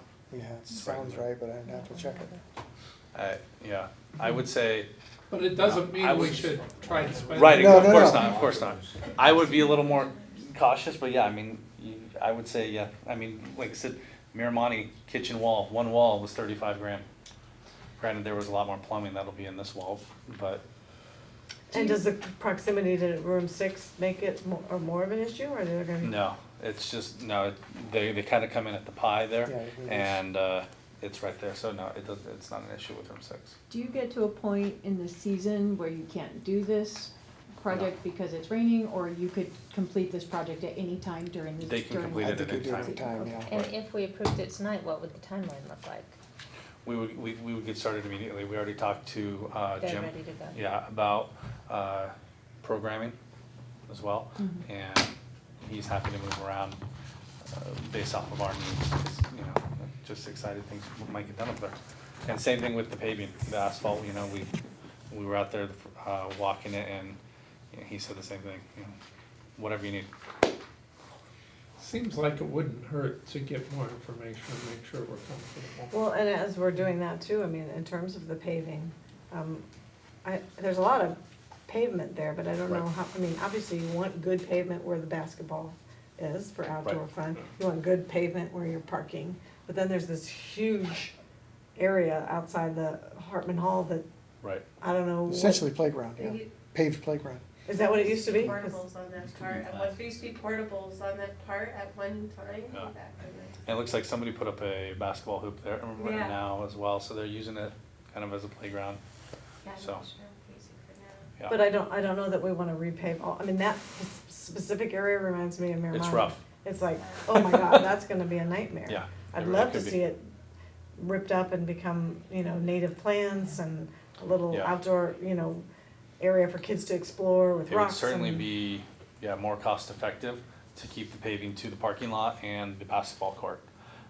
And then just remove that and leave it as, you know, dirt or whatever if we wanted to do. And that's something we You can know, discuss. It feels like we're gonna push it on. I would also ask is if there's any way to creatively, you know, I hate to have to redo a bid, but just creative, I mean, we've seen so many of these change orders, and it just seems, if it's possible, to not just go into a project and say, okay, it's 88,000, but we guarantee it's gonna be more than that, you know, like we Right, build in, didn't at some point, didn't we have X amount of? Allowances. Yeah. Allowances, right, where we said we're gonna have X amount of square footage of allowances, and And in if the they effort- exceed it, then we'll, you know, it feels like this is one of those that should have that, and you know, and then I know you guys have other issues, you know, my broad idea is that I feel like that whole school is being used in one way or another, and but, you know, you know. Well, in an effort for full disclosure, even if a change order fell within the amount of the allowance, we've been bringing it to you. So, we're not, Right, well, we wouldn't have this kind of conversation about it. right. Yeah, and yeah. It is a little worrisome to go into a project saying, look, we know there's gonna be Yeah, like, if you another chunk that's gonna need to be at the spent. very least, measure that area that no man Yeah. can transcend, and then, you know, Right. make sure, assume that's gonna be a rebuild. Chuck, did you have a? Yeah, the summit, there's been a lot of history there in the area out front, the gravel will come loose to where when you run the blower, you blow the parking lot away. Right. So it definitely needs some attention there, but as far as the roofs go, most of the trees are gone that caused that roof damage. I can think of at least 4. And so I know of the areas that they speak of, there's only one tree left that could possibly push the issue, so, I mean, the debris used to be very thick up on the roofs, and that's not there, with the one exception of the ash tree that's on the north side of the property there. So, I respect what you're saying there, that I don't see a push other than for the contractors. The asphalt to me would be more important up there because people are walking on it. The roofs, I know that Jim's already been out there and cleaned those roofs because I told him about the big gutters between the lunch shelter and the main building, which affects the rest of them. Yeah. So with trees gone, I think that the urgency would be more the asphalt. And the roofs were spotless, I mean, they were very clean, so Yeah, Jim did. Jim's doing a great job. Yep. Yeah, there is no harm, I would say, in waiting, and if we want to do a little wall exploration and kind of, dive into that a little bit more. That sounds good, and then if we could have another, if you could have another look at the paving Absolutely. and come up with some ideas that would work. Definitely. Great, then let's push 6, and so 4, 5, 7. Is there a motion to approve those? I'll move to approve. Is there a second? A second. All in favor? Aye. Aye. Great, that's unanimous. Thank you, everyone. Thank you very Thank much. Thank you very much. Thanks. Yeah, great report. Let's move to number 8. The transportation update. You purposely pass the, let's see. Okay, you're right, sorry. Anything that I'm doing wrong is a mistake. Still on I say thank you to all of our staff who's been here late. I know Cindy's been hanging out, and there's a lot on this agenda, so thank you for staying, to all the staff. So we have been dealing with some transportation needs from the beginning of the year. I've been sharing with you in the Friday updates quite a few calls and issues with transportation, and so we've been trying to figure out solutions. I don't know why the screen's black. Hold on. I have a little sad face in the corner, so let me figure out why. The last picture was not London. Figure out why there's a sad face. You must have had a great time. Yeah, I was just working. It really wasn't All good right. at all. So I just wanted to present to you kind of our current assets, what we're currently using them for, have Cindy jump in where necessary, and then talk about what we kind of think our needs are and go through some potential solutions. So we have 3 large buses, 1 small bus, 3 vans that are mostly used for special education, and 3 athletic vans. So those are our current bus fleet.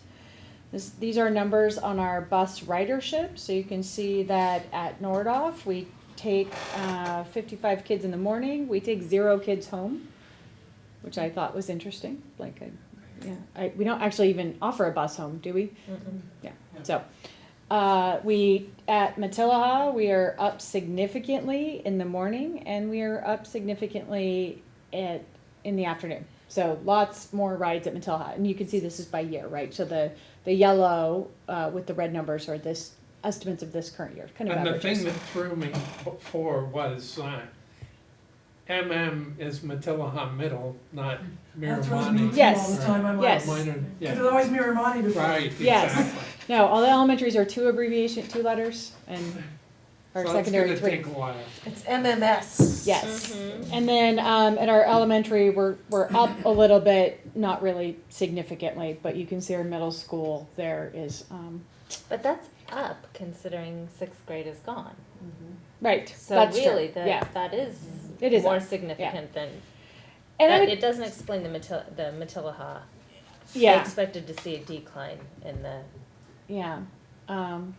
So what's interesting is in working with our complete streets, and we've been talking about kind of ranking, like how we want kids to get to school, and preferably we would want them to walk or ride bikes.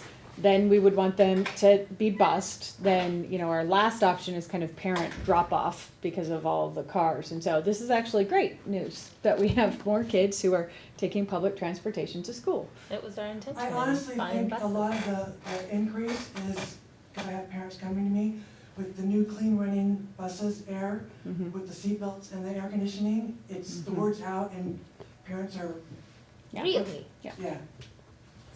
That wouldn't have been my guess. And Interesting. I think it's making a huge difference. So- At least that's what the parents tell me.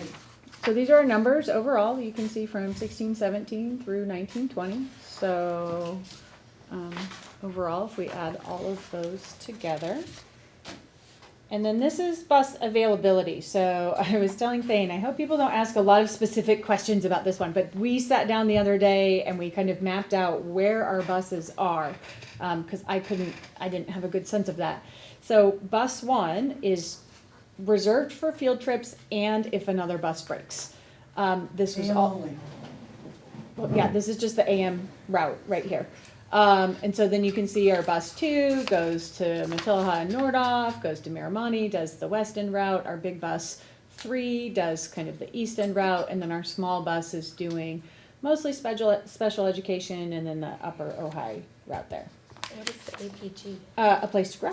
Oh, thank you. You can tell we haven't included them on a lot of things because I get Yes. that question a lot, Yeah. and I'm like,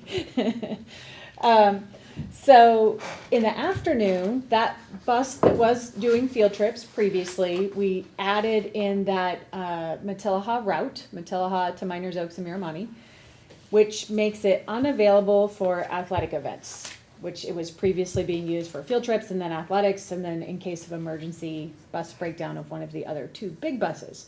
But as you can see, at 72 kids daily, that's a pretty necessary route. Kids are utilizing it. But that makes it unavailable. So we can do field trips as long as they're back by 1, but we cannot do the sports events because they leave at 1. What's the max capacity for the large bus? It's on the first slide. I don't really understand what that means. 75 at 3 per seat, or 56 at two kids per seat. So kids don't like to ride 3 per seat, but we can make them. Okay. It's just not super comfortable. So And it makes it difficult in case of emergency. So, but we're at capacity in that large bus at like 70, 72. So other considerations, we are having some issues. I emailed you about wheelchair transportation and trying to figure out some rules and regulations around transporting some of our special education kids.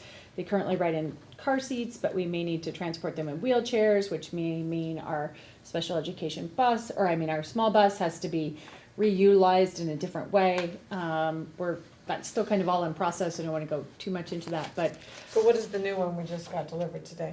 that's a van, and the 3 kids in wheelchairs likely, we're working some details about what that looks like, but the van basically just replaces one of our vans that doesn't add capacity. It replaces one that's old and shouldn't be running around the county. right. And then that old bus or that old van goes to transportation, because if they break down, they're right here. So it's kind of the buses for athletic transportation. So right now we can't provide, unless there's some miracle, times change or whatever, but we can't provide transportation to football and cross country, which are our 2 biggest teams. If a bus breaks, if bus 2 or bus 3 breaks, we have no way to transport those 72 kids to Miramani and in the afternoon, and all 72 parents will come. It better not break, it's brand new.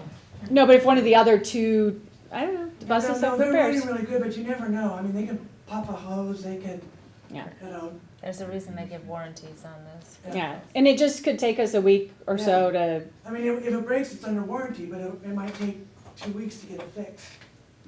so, not that we need a bus sitting around just in case, but also just knowing that if there's some issue, we would have no way of getting those 72 kids the day it breaks home.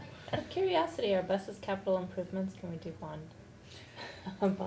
Only if it's written into the language of the bond, Right. which some Just curious. districts do, but we did not in this particular bond. So here's our options. That's our news. Here's what we can do. We can do nothing, which costs us some limited field trips, limited assistance for athletics. It actually will cost them money to pay for charter buses, which are very expensive and hard to secure.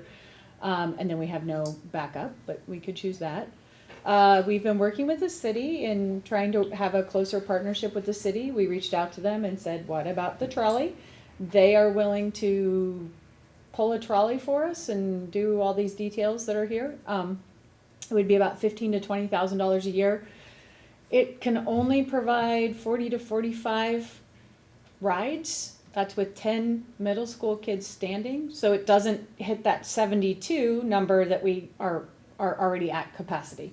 So they would have to give us 2 trolleys, which wasn't in their offer. But we did reach out to them just to see what they could provide, because they have a need for additional riders. But this is their offer. We could purchase an additional large bus. There's 150, and this is, actually shouldn't say used, it's new. I know you changed that, and I have several versions of these. Anyways, to get this to screencast, I have to, whatever, it's a thing. We can finance this big bus if we wanted to. Here's some different options for those financing. There actually is a bus available right now that we could get in 3 weeks instead of the usual 6 months. It's just sitting on a lot somewhere.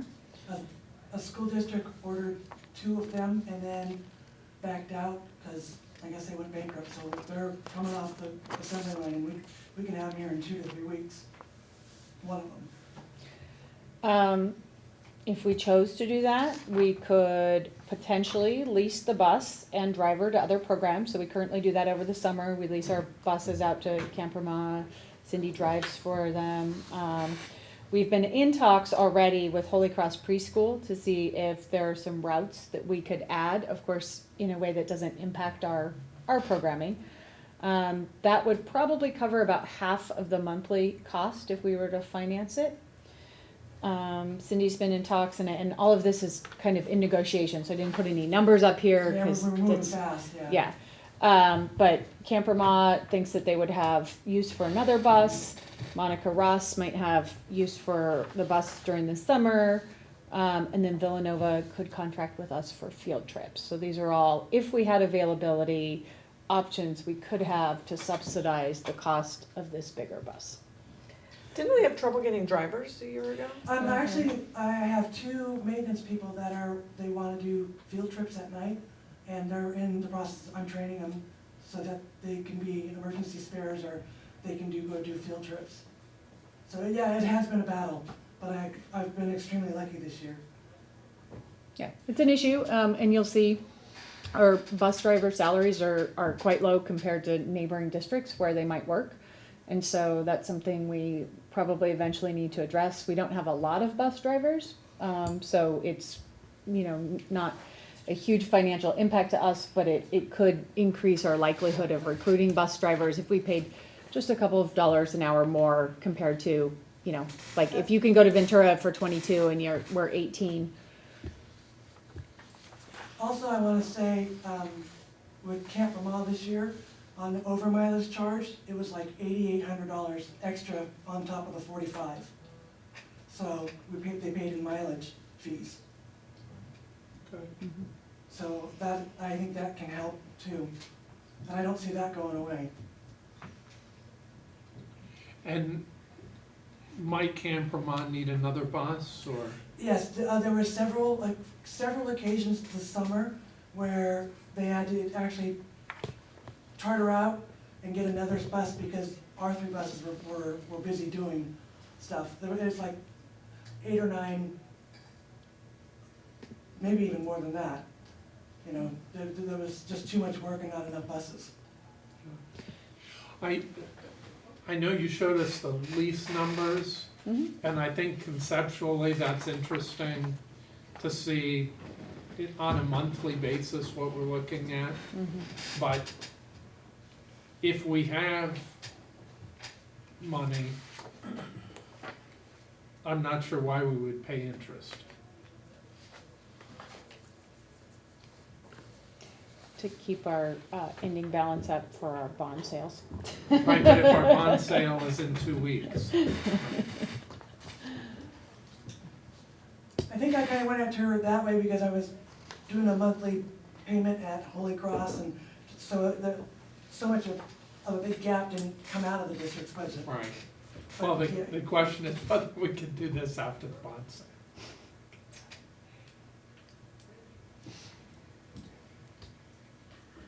Ridership is up, and I only see it getting better. or if there is if there's no prepayment penalty on the financing.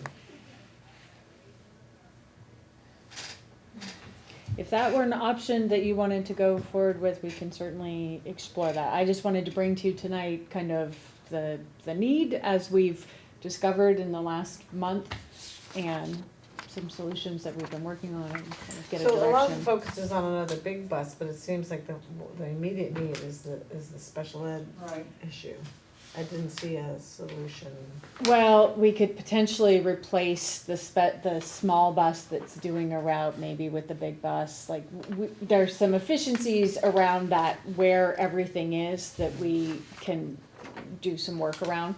Cause the small bus right now is doing, it's doing a route, so the fourth big bus could do that route. It's not the most efficient use, but it would allow us to take that small bus and to retrofit it.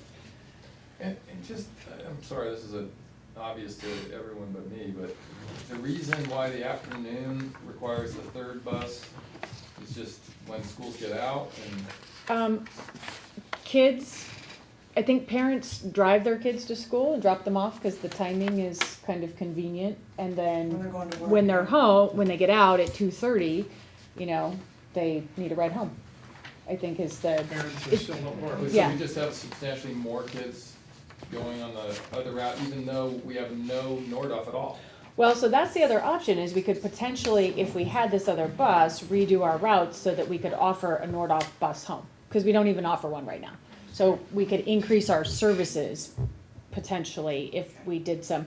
The other thing eventually that we need to look at is start-in times and scheduling those in a way that is easy for families and allows us to bus appropriately. We may need to talk about, what does that kind of look like within reason, but so that we can, I was telling, well, anyways, I have some plans.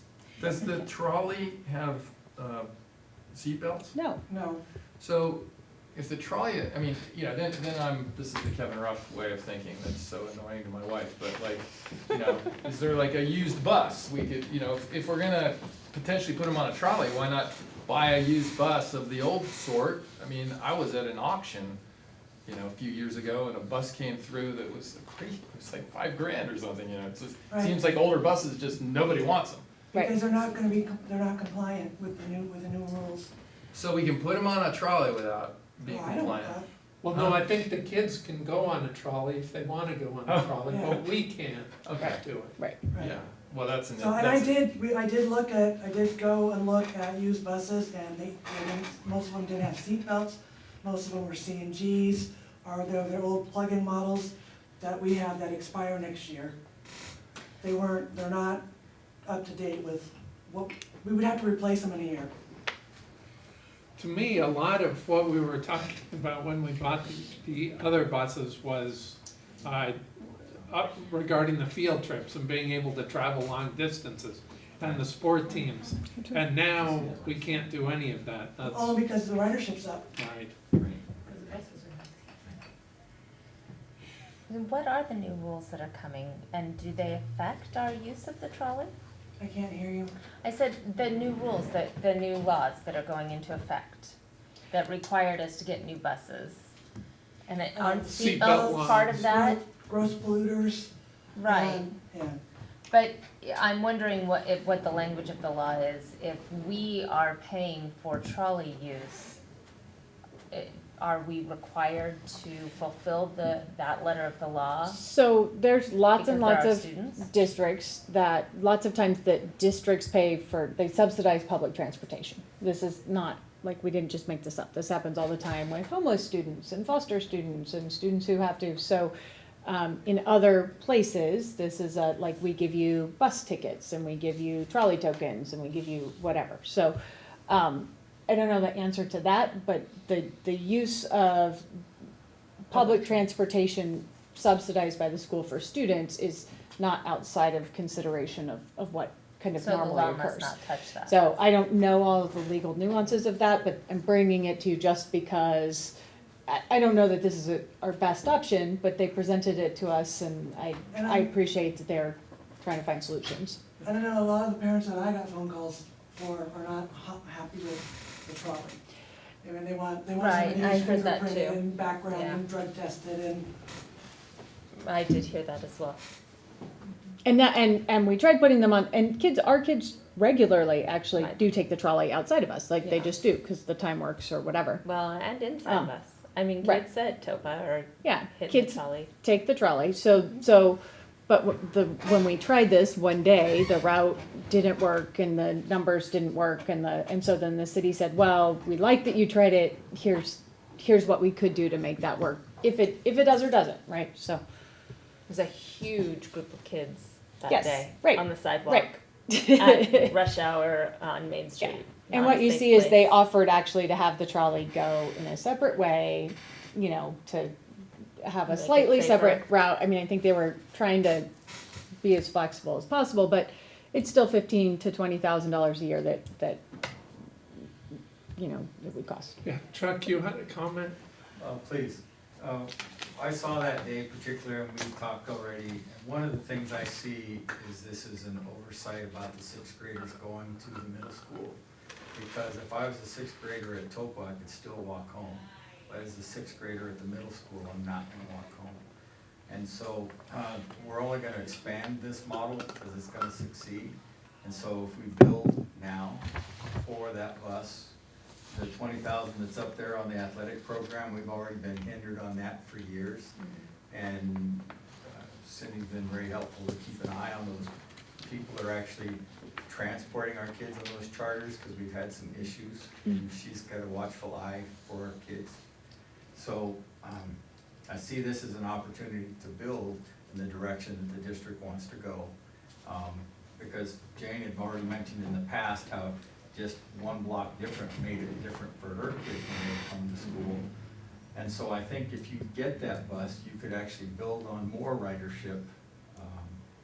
And part of the thing about a driver is having a driver work for 2 hours or 8 hours. And that's been an issue with drivers everywhere, is giving them the hours. And so showing the field trips and showing the sports programs is only gonna let people like Bill Wagner expand their programs, let the football programs expand. And so I'm looking at this wall, which you're presenting as dollars, but I'm also looking at where we've been, when there used to be 11 buses out there in that yard. And we're reversing the trend, and Tiffany's leading the charge, we're building. And so I see that, and Cindy's made an offer, with these Holy Cross and things like that. But as a community, to see what we saw on Bristol Street that day is in the building. And so that's my concern, and so just to keep it in a positive, I see this as an opportunity for the long term. And like Kevin's talked about, I'm trying to buy a used chipper because we're under the same smog law. Ooh, did I say chipper? Sorry. That's an old joke here, right? Chippers are tractors. But those are under the same smog laws, right? So I don't even say those words anymore. But this, for the better of the kids, I see it as the building block for the district. I did think about if we could buy an old bus and then in 2 years or a year, turn it in and write a grant to replace our old bus with a better bus, but I don't know if we can do that and get away with it. I'm one that always thinks out of the box and will make every dime I can get out of that bus. Oh, yeah, no, you've made it happen. And you're gonna be like RBG and like live forever and serve forever. So, But what's not in here is what is the cost, so if we buy another bus, what is the expense of the additional driver or Yeah, anything? I don't know, cause it depends on the routes and all of those kinds of things, but you can estimate $18 an hour-ish, a little more than that. I don't think we need to add another full-time driver with that bus, because I think with the two that I'm training is from the maintenance, and that bus can set as a breakdown or go do field trips or go do other things and make money so that I have it, but I have it for when I need it. But if it's on field trips, we're not charging kids for the bus the way we do Right. now, so it's not earning money unless it's doing. Well, but Yeah, we're there not was no spending field money on the charters. Right. Right. And with the new law with the child check, and there's all kinds of SPAD laws and forms now that the SPAD drivers or the coaches have to fill out, it's a whole new ballgame. So, Angie, did you have a? The only thing I was going to say is that when you had the discussion about buying the buses last year, or the last time, one of the things that you all talked about was the excitement of being able to use those buses for field trips and for sports. And I think that's one of the disappointments that teachers express often, and teachers that are parents as well, that we got these new buses, but we're still not getting to use them in the way we want. So then that they're not available. So that's just a aside. I wasn't prepared for the first day of school up until I was like, where did all these kids come from? Luckily, we were there. I had extra buses just in case, but. But if you look at these numbers, they're kind of, they're significant. Like in the morning and in the afternoon. Yeah, big increases. Yeah. Yeah. Which is big picture what we wanted, right? But That was the point. It we helps didn't with drop off. expect What if all those parents were trying to drive to Matilaha? Yeah. And Matilaha's still packed with parents, Right. even with what we're doing. So, but there's one thing I want to explain. It's 56 to a seat. Our buses fit 84 kids, but it's 84 at 103 pounds with a 13-inch butt. So when we put 72, most of the kids are sitting 3 to a seat, but we have some room to where, thankfully, the 6th graders are small, so we put them 3 in a seat. We kind of pick and choose so that the aisle is still clear and safe. But Are at they 84 smaller seats than they used to be? No, they're the same. They're the same? Yep. We did 3 in a row my whole life. I was like, what's High my school, thigh? from You know? Ventura to Oakview. Yeah. And you get good thigh muscles, you do. You hold yourself onto that seat really well. It's like exercising your whole way home. So what are you looking for from us? Well, do any of these options appeal to you, and would you like me to move forward on any of them, bring back further investigation on any of them? Knowing, by the way, that the athletic events are right now, like cross country and football is happening right now. We have, 5, 6 events we can't fill. Right. We can't meet. So, and then also, we gotta move on this quick because there's 2 other schools looking at those buses. If that were the direction that you wanted to go, there is a bus available, or we could take our time and think this out. I have to say, I personally need more information. I think if we're, $150,000 is a lot. As Thane just mentioned, we're always and I assume right now gonna be, and Patty's not here, on the cusp of the reserve we need to have. We're about to go out and ask the bond market to rate our bonds. I would need to know, in full detail, are we gonna hire new drivers? What are they gonna cost? What are the benefits, the whole package? And I agree, it's disappointing that we're not using the additional bus the way we had planned, but at least right now we're able to use the additional bus to meet the bare minimum needs. And I'm just, honestly, I'm balking at just taking on this new big old expense. And, Jane, we're all kind of joking about it, but we have been spending a lot of money, it seems like. And I'm, not, I'd have to see it in the context of the budget. I'd have to see it in the context of how we're gonna end the year, everything. I don't feel we have to hire a driver for it. I think I can fill it with what staff we have. So that wouldn't be an added cost. But there will be extra hours for Yeah. that person. There'll be an added cost if they're driving on field trips or taking the athletic Right, team. but Nobody's then- paying for that but us. Right, the team is So not it's- gonna pay the Right, district. well, I can have Phil, who's getting his license, either do the sports trip or fill in with the driver that's going on the sports trip. Seems, But then he's not doing maintenance. So there's a cost to that. You saw our Trello board with the maintenance, like there's an opportunity cost there, and that's, so. I have no particular, I brought this to you to show you the need. I I don't have a good solution either, except just to say, these are the options, and what would you direct me to do and staff to do moving forward, so. And so I have a fuller understanding of the special education piece of the puzzle. Mhm. You and I had a conversation about it. I had an understanding that, some of it had to do with, I guess, technology available to put kids, safely into our transportation. Anyway, what is that issue?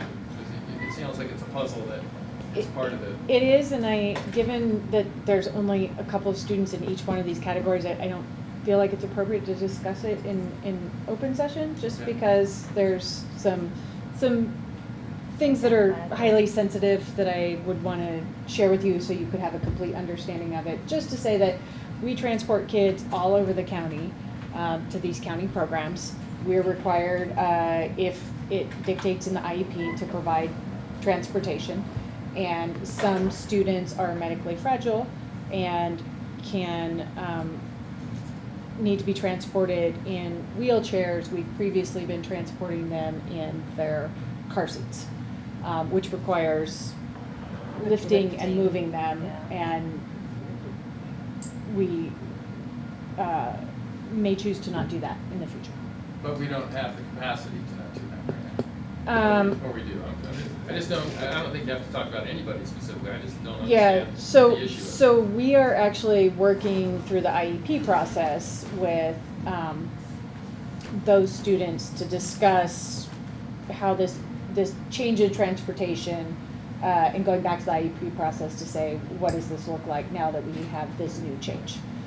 So I don't know if we have the capacity or not, because I don't know what the IEP is gonna say. But right now, we can only put 2 wheelchairs on the van, not 3. Right, and then there's other issues with that as well, so. Well, I see both sides of it. I think eventually we're going to have to do something. I don't know that right now. I mean, I know we're not doing the things that we had hoped to do, and that's disappointing. But I don't know. How do you feel? How much do you feel, Cindy, that group, that you could say, well, we're seriously considering the bus, but it won't be a month until we know? Do you think they'd hold it for you? Or I no? think because it takes so long to get a bus, we waited 6 months or 4 or 5 months for these 3. And it's $180,000 bus, we're getting it for $149 something, because we're getting it at the basic price model, but it's a fully loaded bus because of the ordering thing. So I don't think they'll last long. For context, we did have an opportunity to purchase a bus this summer that was, actually prior to the summer, prior to me starting, there was a bus that was a good deal for, I don't know. $70,000. Right, and we had an option to purchase that, and I hadn't started yet, but I was like on the email chain, and then like 2 days later, it was done. 'Cause it was, so. What are the chances that more come down the road? I mean, if one happened to come along in the summer and now there's 2 more, is this a frequent occurrence? Is it a frequent occurrence that buses become available? Is there a possibility that in a couple of months there will Especially be right now, more? because everybody's ordering new buses Because of the new laws. Okay. There's a website called Rockin' Auction. We used to use it as Interscola. The district is trying to sell surplus stuff on the auction. And this is available throughout the state, the school district stuff. And there's all kinds of stuff on there right now, because people are trying to get rid of their old stuff because it's small. Because they're buying new stuff. And there aren't any buses. Jim Bailey bought an old bus, and he's now making a motorhome out of it because he couldn't do anything with it. I told him not to buy that one. I know. But that's the old school right there. You don't want to touch it. Although there may also eventually be grant options. We've been researching kind of grant options. Most of the grant options are to replace old buses, not to just buy new additional inventory. I think I do believe, and this is a big cost, but I do believe that if it were we could cover the monthly payment of any of these options with, the additional services that we could essentially rent the bus out for. I mean, I think the bus will pay for itself, at least I hope. I promise I'll try hard. For now, so, These are monthly payments, is that what I'm writing at? no. No. Is that a monthly payment?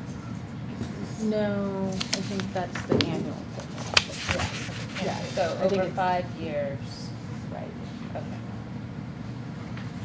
So like if we were at option 3, we think the annual payment is 17,000. We could probably, making it 1,200 something a month. We think that we can get 700 from one of those groups on a monthly route, plus. And then the extra over mileage from camp right there, that's $8,000. But ensuring, and this is the reason, Kevin, you don't have this like lots of details, is because it's hard to say, if we bought a bus, what time would you want the bus to come? And then to try and schedule between all these different groups, what that time is, how it wouldn't impact our use of the bus, because obviously we would be the primary use of the bus, and all of those details. But if that were the level of detail you wanted, we can go out and say, we're looking into this, what, because obviously we have capacity for morning routes, we don't have capacity for afternoon routes, really. Our afternoons are booked, so what can we do in that morning time with the bus? And we haven't talked about insurance. I was just Right. gonna ask that too. Yeah, insurance, fuel, maintenance. I'm leaning towards wanting to do something, but I totally get the wanting to understand the context. And I think it's 9 o'clock and my brain is fogged. And I'm wondering why this actual packet of information is coming to us now instead of in the packet, so that we could have asked these questions and gotten the information that we wanted to see, so we could make a coherent decision. Yeah, we just didn't have it ready in time. I found this bus Yeah. 4 days ago, something like that.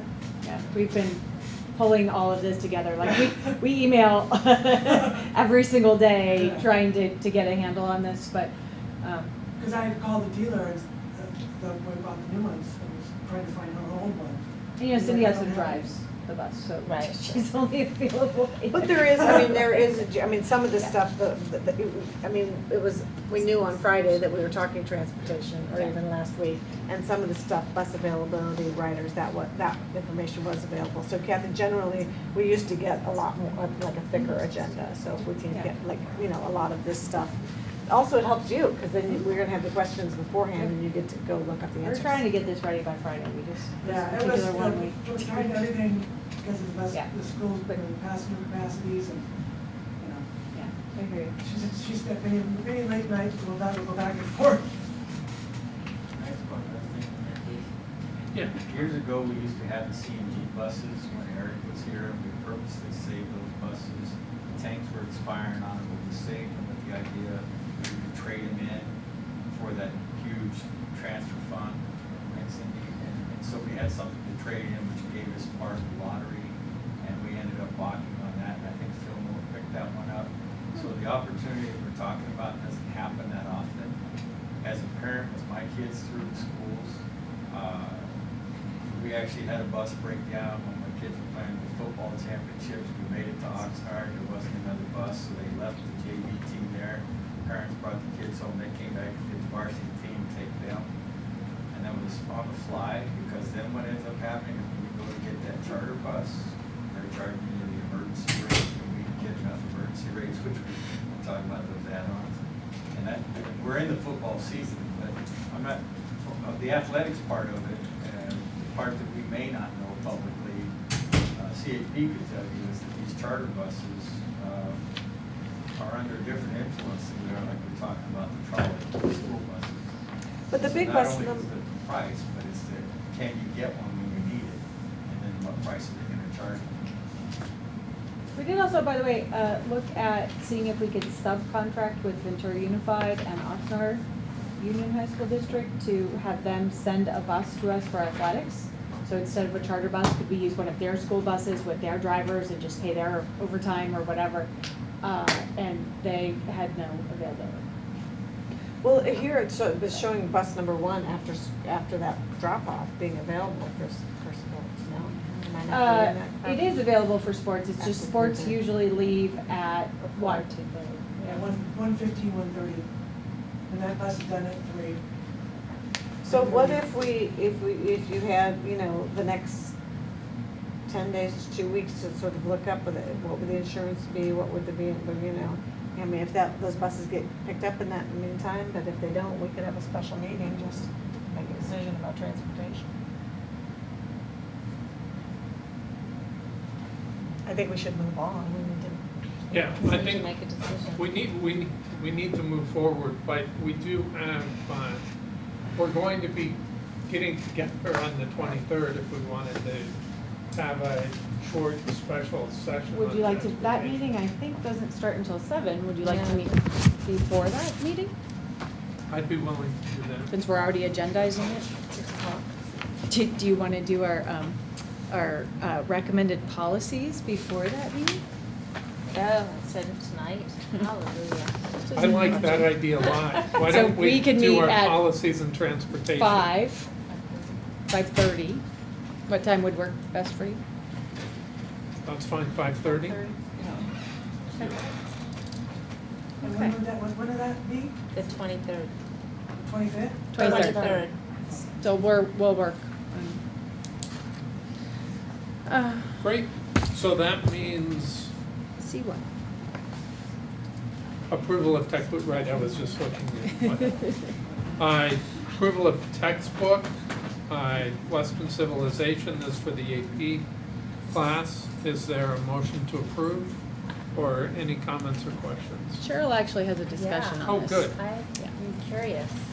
Did you want me to discuss AP World? Is that what we're discussing, or do you want me to just tell the story of why this is coming to you now? Sure. Yes, and world versus, I'd like to hear world versus Euro. Right, so, this just accidentally got, forgotten on the list when the department chair sent me the list of books for approval. They're actually still looking at geography, so that one will come to you, in hopefully a month or two as well. But when it comes to the AP World discussion, we did do a little digging in. It turns out that, John Hoy did teach AP World History at one point. I don't know if any of you knew that. Our data system only went back to 2010, so we couldn't figure out which year it had to have been before 2010 that he taught it. At that time, the content covered so much material that the students really didn't do very well when it came to preparing for the test and taking the AP exam. And they saw that across the board, all of the College Board data showed that AP World History was pretty difficult for the students, and the pass rate wasn't very good. So at that time, they decided that especially when it comes to 10th graders who are taking this usually as their very first AP experience, that wasn't the best course to offer them, so they went back to AP Euro. In the meantime, the College Board has been changing the content, and there's still some controversy over the content, and so it doesn't look like they're actually going to have a finalized AP World History course description for probably a few more years. So it makes sense to potentially wait and see what that looks like then. And in the meantime, we have Edgenuity, which does offer an AP World History course option. So for any kids who actually want to take it, we could assign it to them. Our current history department recommends that it be juniors or seniors who've already been very successful in an AP class and understand the rigor of an AP class. Is there any questions? I actually asked the Student Advisory Council yesterday, we Yeah. were talking about that.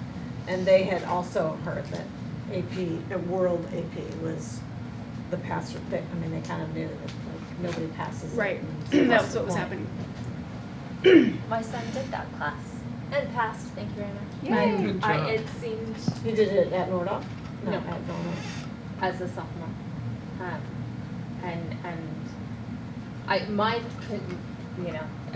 My concern is really not about passing or failing, and I know probably maybe it should be with APs, but it's, what are we teaching the kids?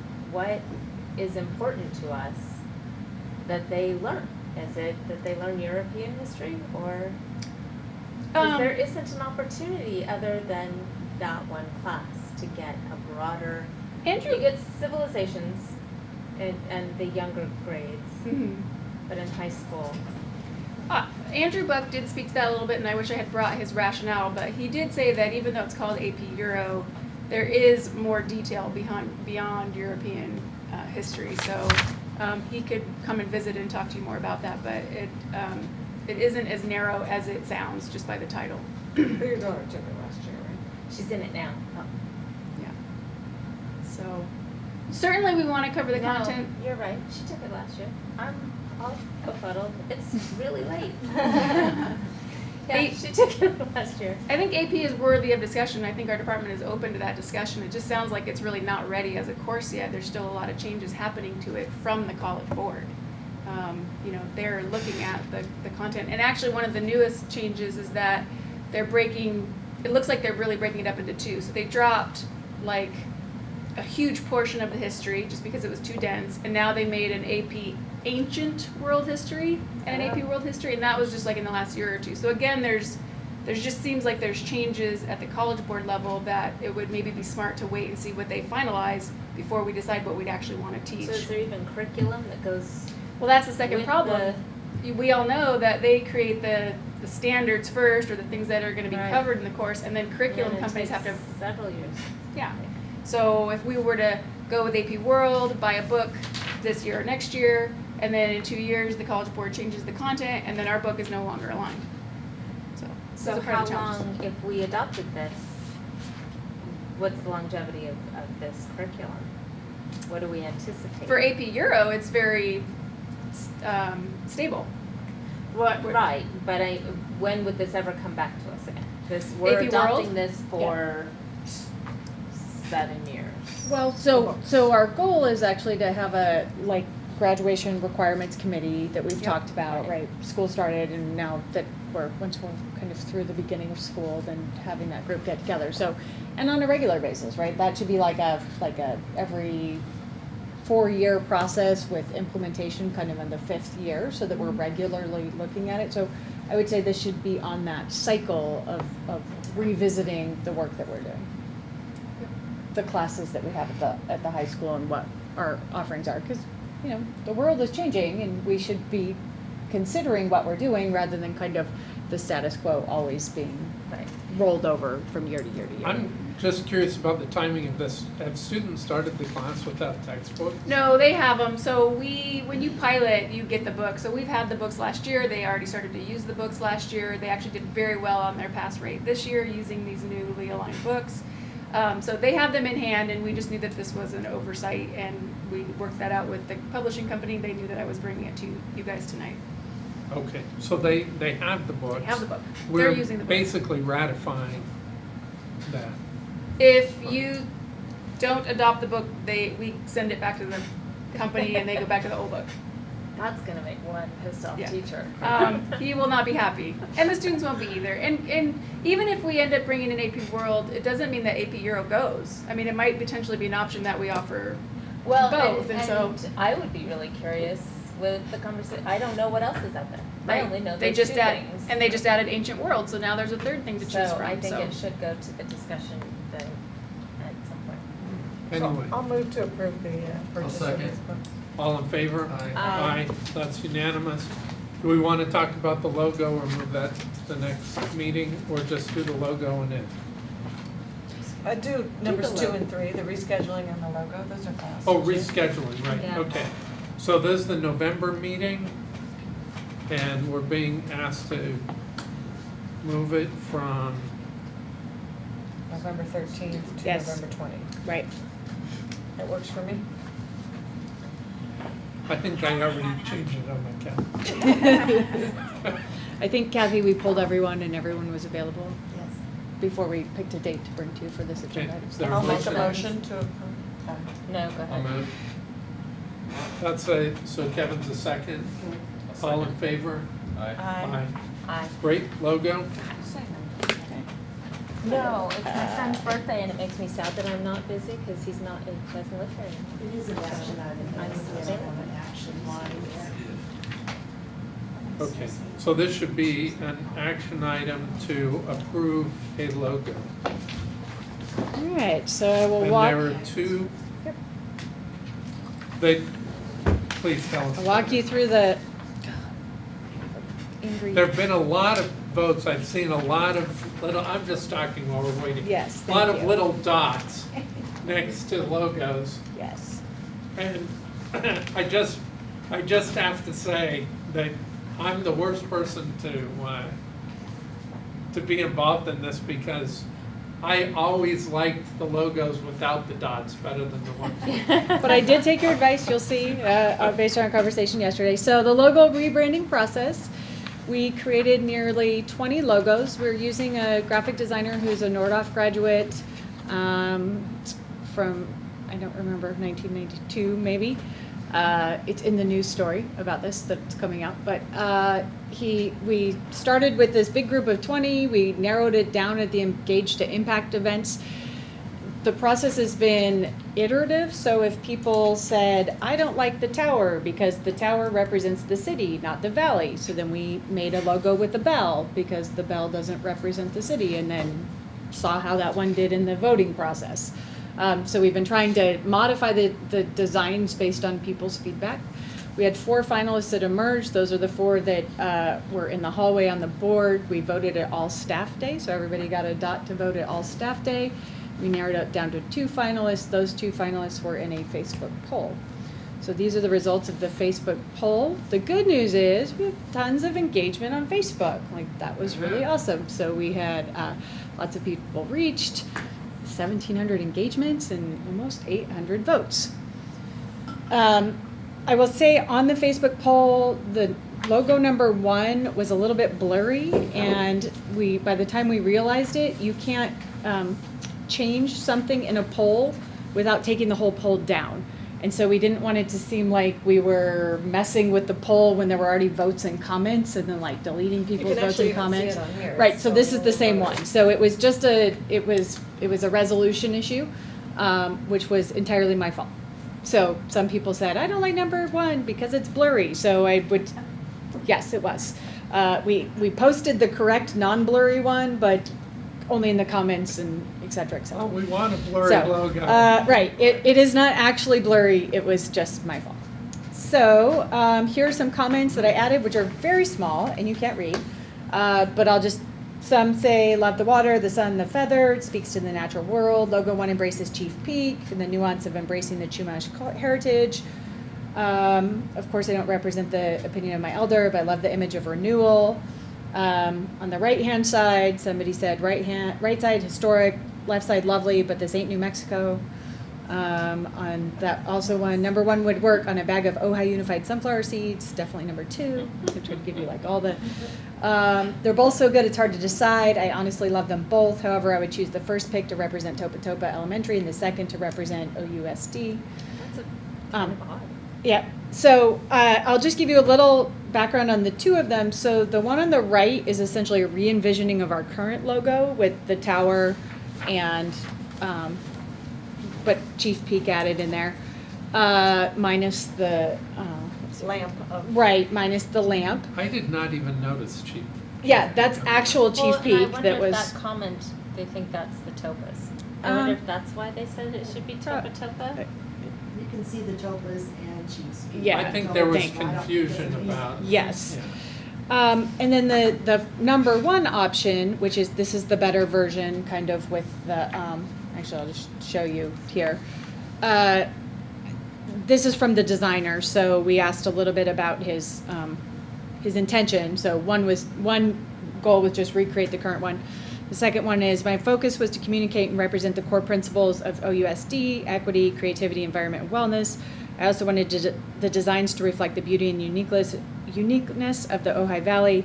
No question, I drew inspiration from the Chumash culture. I am an Ojai resident and recognize and respect the history and culture. While I'm not of Chumash descent, my grandparents had close ties to Chumash elders. My intention is not to associate the OUSD with the Chumash, but rather recognize that the color palettes in their art aligns well with the OUSD core principles. In our last revision of the logo, we adjusted the colors away from muted towards brighter and more saturated values while maintaining the same hues. We felt it would represent the district more appropriately.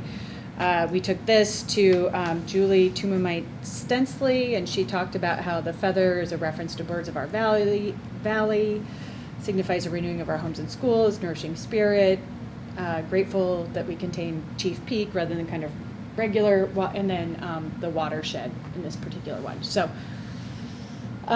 here are our options. Logo 1, logo 2, keep the same logo, which I put on there for reference. And if we choose any of these, we can have an iterative design process where we continue. So yesterday, so the one on the left is the one that was voted on, and then Thane said, I don't like the blue, you can't really see it. Well, and just that you couldn't see Ojai very well. Right, so I messed around with it and made Ojai white. And if we wanted to, on the right, you can't really see it, we could also make Ojai green, or we could, that's a bad color green, but if I send it back to the designer, he would do a better job. Well, here, can I Yeah. pop in there? So, when I saw the one with the feather, I was really excited about, I mean, this whole process that we've been talking about inclusion and social justice and who we, you know, the sustainability and all that kind of stuff. But I was like, but the colors are so pretty on the other one. Right. So, and I'm attracted to saturated, deep, Yes. bright blue. I mean, you know. Yeah. So if we could, I like the idea of, so the iterative design of number 1 would be my, you know, I love that design, but I would love to see some colors that more reflect what's in number 2. I like the concept of number 1. I for some reason, I get a Egypt vibe from the portrayal of Chief's Peak. For some reason, I just go to like Egypt, and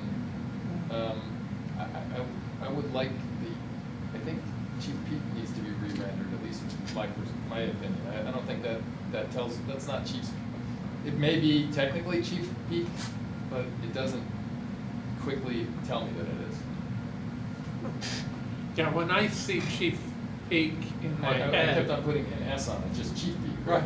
when I see it in my head, I see the differences being great. I don't see it that flat. And maybe it is that flat, but I don't see it that way. So did you even notice in number 2 that it's No, I didn't even generic? see it in number 2. Yeah, Similar in two number also. 2. Yeah. But because it's green, it doesn't have the Egypt vibe. No, exactly. Yeah, I agree. I like the colors in 2 better, but I like the concept better in 1. And I think there's probably a way to make 1 more attractive.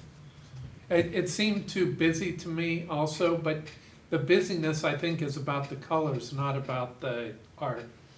And the one that he was looking, what we were talking about yesterday, had kind of these lines on the mountain, and those were taken out when we did the second version with the more saturated colors, which is this one. So we've been trying to make it less busy. But yeah, I would lean towards 1 and trying to clean it up a little bit. I would agree. I think, you know, the kids go to the watershed every year. The 4th grade, is it 4th grade when they go to the watershed? Multiple years. They go Second several. grade, Yeah. 2?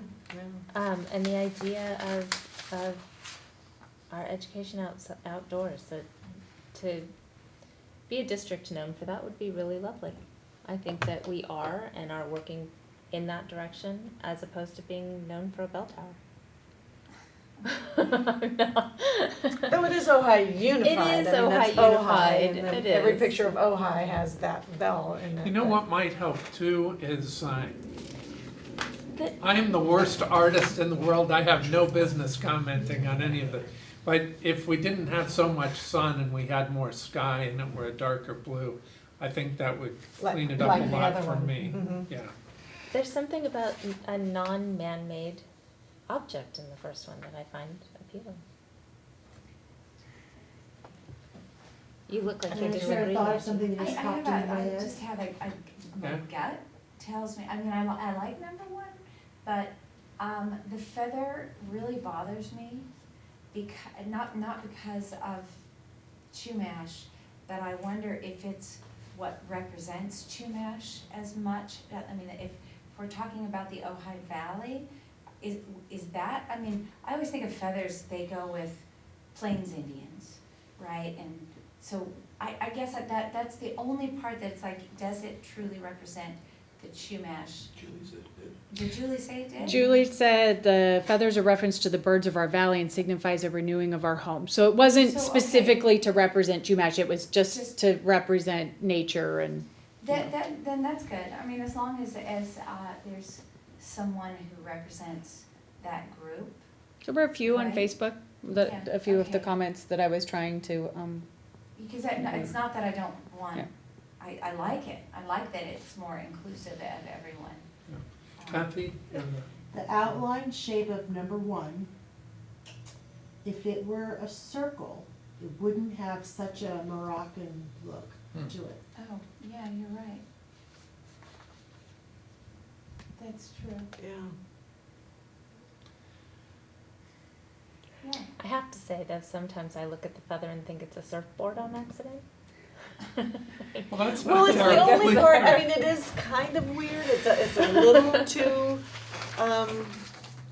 You needed it. Chumash-y, Yeah. I mean, which we're not. I mean, the mountains and the watershed is really important. That's one of the key you know. Yeah, maybe you're, geologic, see what it looks like without the topographical feathers? features of this valley. I can, I Yeah, can the show featherless you what iteration. it looks like without a feather, I I think. do like the center, the white. Wow, you did? Like the way- Yeah, the Yeah. white is so much more. So, And actually, I like give me the just one colors of second. the third one. And the green behind. Maybe if the feather were less prominent, it was just like a little like period on top of the eye. Or you turn it into a pen, a feather pen, I can And then show you you. have- writing on a book. You bet had Ben Franklin. I think you just made a whole The new Historic design and Society. did it. That's right. Oh. What if you get rid of the sun and capture the pink moment? So, yeah, I mean, there, we get into this So much like else, yeah. entire redesign of, and, you know, Joe has been gracious and made a whole bunch of designs, which Well, is maybe very nice, what- but. Maybe what we can do is if we're in agreement about liking the concept of one, but hesitant about a final design, maybe we just say we want to work with one and then try to get it. So I can continue to present options, or if we just say, like, we can bring it back on the 23rd. That meeting's gonna go I really know. long all of a sudden. So Leave the room. you can, What do you think? Yeah, I mean, you asked if you said, Kevin, we don't care what you think, I'd say, good day, that's fine. But if you're gonna ask my opinion, I don't think that looks like Chief's Peak, so that's my opinion. So you would choose 2? No, I would choose this, I like this concept, but I would choose a better rendition of Chief Peak that says Chief Peak more. And I like the idea of changing the sun a little bit. Yeah, more So- sky. Yeah, or more like, you know, like the book behind the second one is just straight instead of squiggly, or But Chuck this said the one pink doesn't have moment, the- maybe you make Well- it pink. Well, the reason I say the pink moment is because when the sun is setting, which you can't do that, you can't have the shadows there. When the shadow of the nose is there, it actually fills in the eye. And so this time of the year is when you can see the eye. Whereas if the sun's behind it, you wouldn't see those shadows. Right. So I don't know if anybody's asked. Well, Chief Peak looks to me more like a chief than this does. Yes. That's what, Yes. yeah. I actually think it looks fine. I never could see the You chief know, anyway. but this one- Used to see the chief, I was like, what This are you one looks talking about? crisper and clearer without the feather. I can show you without the sun if you wanna see really quickly. How do you do that? That's what I wanna know. I'm It's magic. good at, I wouldn't mind Stuff. seeing one without squiggles. I will show you without the squiggly sun and, We're gonna get to a point though that it's just Ojai Unified. I know, Taking everything out. it's so great. Where words matter. But here is, We lean heavily on something like that. Yeah, Julie wasn't a fan of this money. The feather's fine. I mean, I just wanted to I mean, we make could put sure. the feather back in and. Well, I only say that because I think that it's not just the colors of the second one, it's the crispness of it. Yeah. It's You know what, very- why don't we, if we've agreed to this, I mean, that's great that you're doing it, Tiffany, but Yes. why don't we I agree. adjourn to the 23rd? Is there anything else? No. All right, Yeah. thank you Can't all find for it being tonight. here.